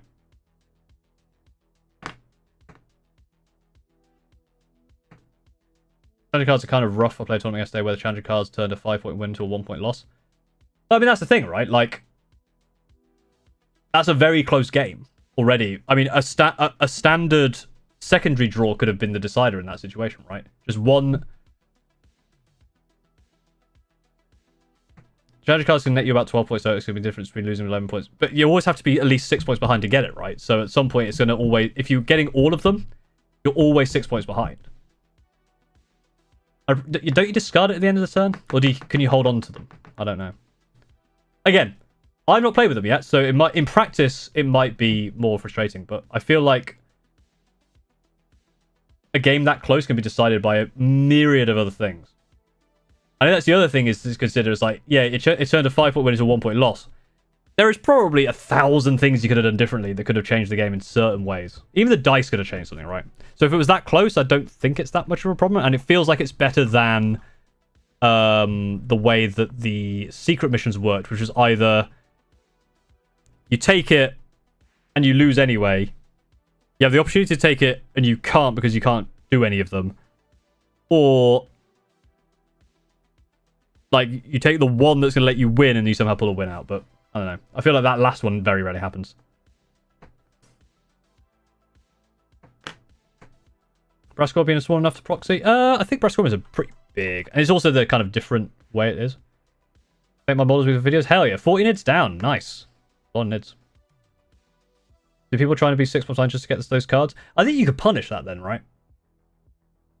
But again, I feel like that is one of those ones where I don't think it's worth it for most I think the majority of players are probably doing themselves a disservice than just playing a fundamentally more controlled game of 40k and not trying to worry about that. If you just play your game of 40k, I mean, again, the card draw could change things, right? For 22 points behind, you get 10 points on primary, 10 on secondary, and 3 on challenger. I mean, I've been in that situation before. I've won a game where I was like 20 points behind, and just because of being able to score primary at the end, I won by jumping ahead because of going second. Again, in that situation, 22 points behind, being the 3 on challenger, you're already getting a swing of 20. All it needed is if you could get another 5 on your secondary, and you would have been 27 points. Or 25 points, and it would have been even better. I feel like that 3 on the challenger isn't the thing that's causing the problem. It's that's the thing. It's up to the secondary draw, and that challenger card could be bad, or it could be the one that lets you fall back and shoot, and then suddenly you've charged my 6 Centurions, and I suddenly draw that, fallen back, shoot, and then it's a sudden shift without any points being changed. It's a very... I like the way it works. It's very similar to the way Spearhead works, and I like the way it works in Spearhead.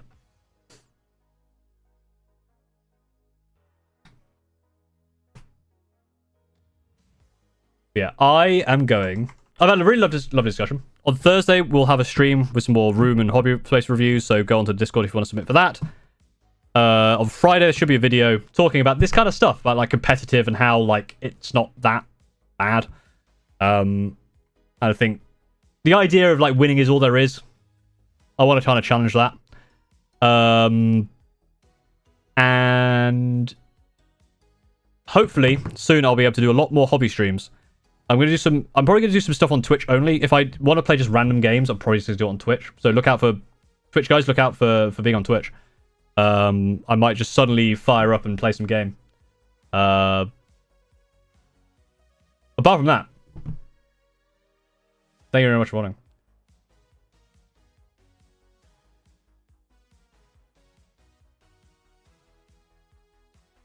Hopefully I had a good time, but I will see you very soon. I might stream again this week. I don't know. Depends how the video goes. But I'll follow on the Discord or whatever. Buy my merch. Buy a stupid t-shirt of my face and buy my face. Buy my face. Goodbye.